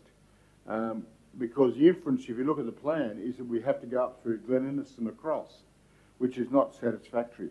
We've got to get better recognition that the plan should recognise that the Gyra to Inverell connection must be developed as a transport method rather than up through Glen Innes, because we are limiting our capacity as a city to draw business activity here, because we've got no real linkage into Narrabri, and we've got the linkage to Gunnedah is not good either. So we've got to find ways to improve east-west transport links rather than just north-south transport links. That'd be my comment. I'd also like to make a comment on that particular plan, and that is that the plan seems to suggest that we put our residential areas close to major employment and the CBD. And I'm just a bit curious as to, when I look at the plan, sort of University of New England is one of our major employers, but we're not really developing residential land around that area. So that's just another thing that I'd just like to raise as an issue for future consideration when we do our LEPs, and just put it on notice that I've raised that issue to the staff. Any other comments? Or Councillor Tyler? Madam Chair, Councillor Bailey makes some pretty vital points. I suggest that he puts a notice of motion to the council at the next meeting, and we take his views, which I think we'd all support, to the state government. At least make them aware of that. I know that in our submission on this particular plan, we went somewhere to the issue of transport and corridors and what have you. I'm not too sure whether we're on the same wavelength. Lindsay, you might like to comment on that. Can I comment first, Councillor Tiley? Certainly through you, Madam Mayor, certainly at the General Managers and Mayors for our joint organisation recently, there was discussion about strengthening links to the Inland Rail, which is exactly what you talked about with Inverell and Narrabri. So that, if there was reference to in the motion about linking into Inland Rail, I think that would be sensible. Lindsay, did you have? Through the CEO, I think Peter's exactly right. I don't think it was specifically targeting any one particular route, but it's something that we need to address, and I would absolutely agree with you, Councillor Tiley, that the state government should hear from this new council. It's very similar to this document in terms of developing our transport links to our feeder centres, you know, Gyra, Uralla, Walker, Bundara, those sort of, even Inverell. We are still their major medical centre, and we've got to improve our linkages there so they see us as the destination rather than going to Queensland or Tamworth. Thank you. Any other comments before we move on? Thank you for your indulgence, Madam Chair. Thank you. The next item is item 13.1, leave of absence by the Mayor. I'd like to move this with an amendment. Yes? I'd just like to add an amendment to the last, after 2017, which says, and that the Deputy Mayor be paid pro rata from the mayoral allowance for the period of the Mayor's leave of absence. Do you want, anyway? Yeah, do we have a seconder? Okay, do you want to speak to your motion? Yes, I'm happy to speak to it. Look, I just think that, as the report states, there's a very clear provision within the Local Government Act which allows for any time when the Mayor is out of the jurisdiction or on leave of absence, that if the Deputy Mayor is asked to do his perform his duties, that the Deputy Mayor be paid. I think it's a very simple issue. There's 7 or 8 days. It's quite easy to do a pro rata. I think it should be done. I happen to know that the Deputy Mayor, who's ably chairing this meeting at the moment, has had to prepare for this meeting, has put this time in, carries the responsibility. All the other meetings that the Mayor would attend, she now has to attend in the weeks while he's away. That includes weekend work over at the university at graduation ceremonies. I think it's a real no-brainer. Let's just make this absolutely fair and transparent. And while the Mayor's away, the Deputy Mayor is doing his jobs, and it's really not right for anybody not to be paid for jobs that they do where there is payment available. Just as a point of comment, it's Councillor Gray who's doing the weekend graduation. I'm doing the graduation on Friday. Does a seconder want to speak to the motion? Could I ask a question, please? Yeah. What do the OLG regs say about this, Mr Wilson? Through you, Mr CEO, my suggestion would be that you would need to add some additional word in specifically identifying and that the allowance be deducted from the Mayor's annual fee, if that's the requirement. That's specific. It's not just paying allowance, it's actually deducting it from the mayoral annual fee. Yeah, I'm anticipating that as the mover I'm being asked if I agree with that, and I do.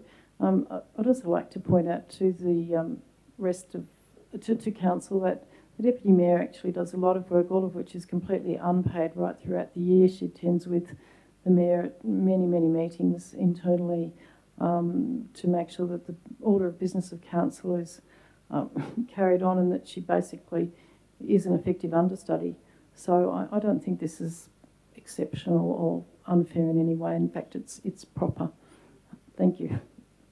If I may, Madam Chair, through the CEO,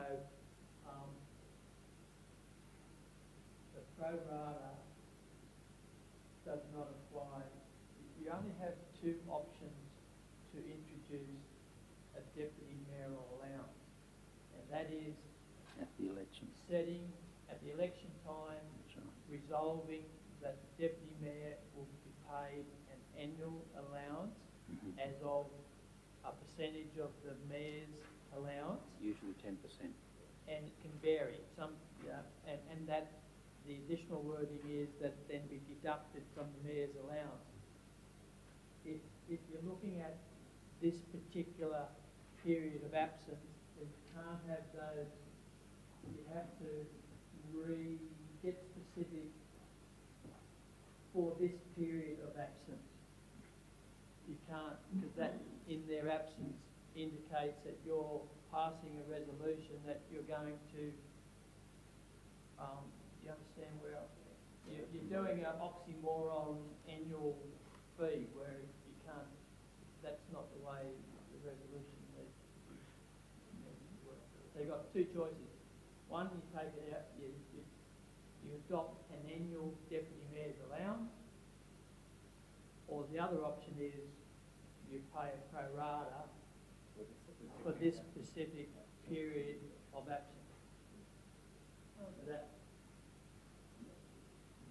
what I would recommend to you is be paid a pro rata fee for this period of absence, and that the allowance be deducted from the mayor's annual fee. So, yes, I'm happy with that, and that accords with the advice I received from the Office of Local Government about this particular sort of period of 7 to 8 days. Yep. And there's a second happy? No. Madam Mayor, Deputy Mayor, further question. Has the Mayor been consulted about this as a matter of courtesy? Well, in fact, the Mayor was consulted about it, and I was under the impression he was in agreement. But I mean,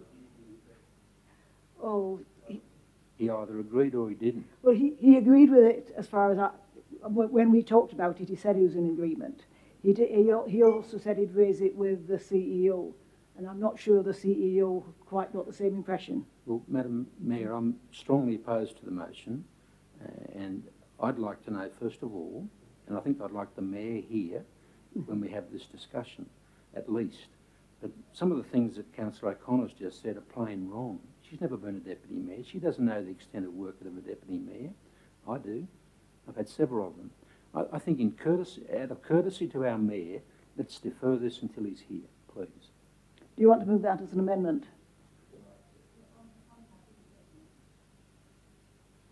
Okay, so we've got an amendment and which has been seconded. Does anybody want, do you want to speak further to your amendment? Can I? No.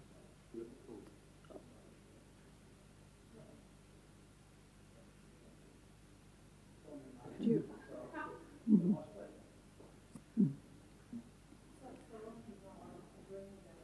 I just with my point of view about it, I would have presumed that Deputy Mayor was sort of a bit like an apprenticeship. You're learning off the Mayor, and you're doing those mayoral roles in maybe in learning the curve and stuff like that.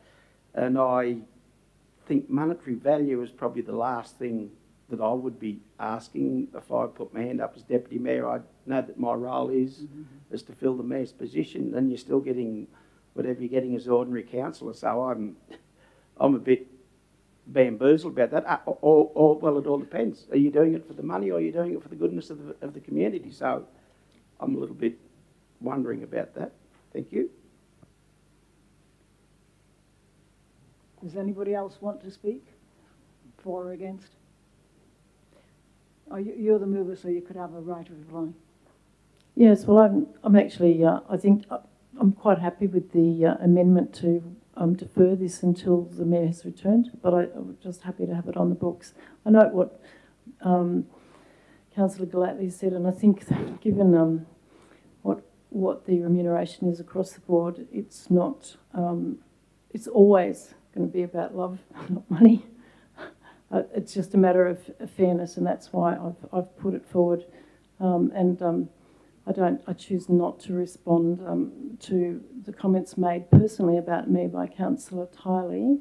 However, I do not agree with them.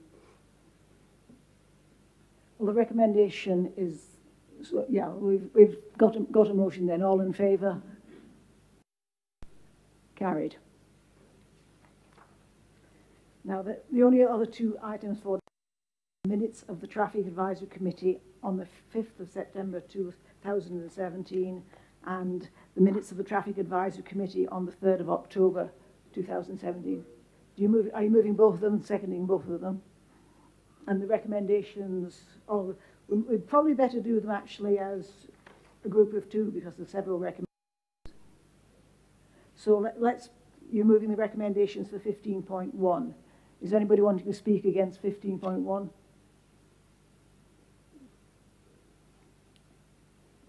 That we note the New England Antique Machinery Club Rally advertising run, the Children's Crossing for the Armidale School will remain in place, that Guyra Central School be advised that vehicle traffic numbers do not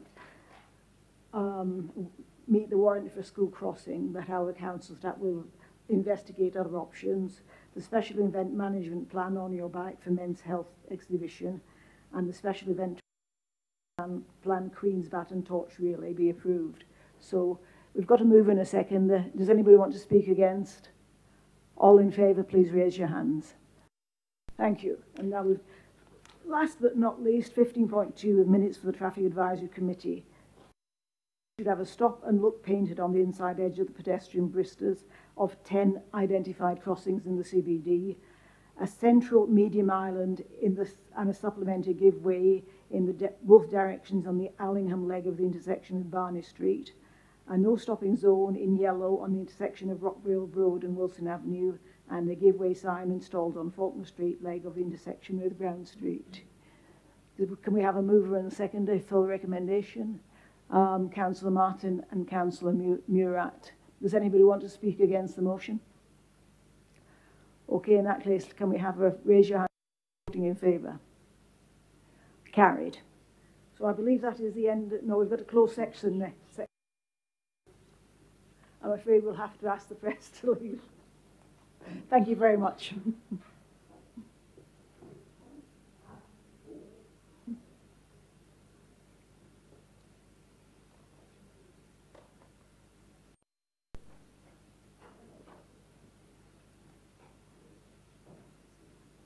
It's on here.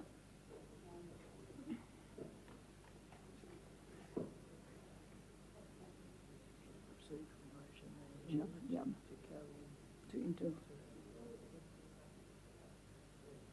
Okay, can we have a, yeah, we'll have to wait. Yeah. Can we have a procedural motion to go into closed session, please? Councillor Murat and Councillor Gray. All in favour? All in favour? Well, you have to follow the procedures. Carried.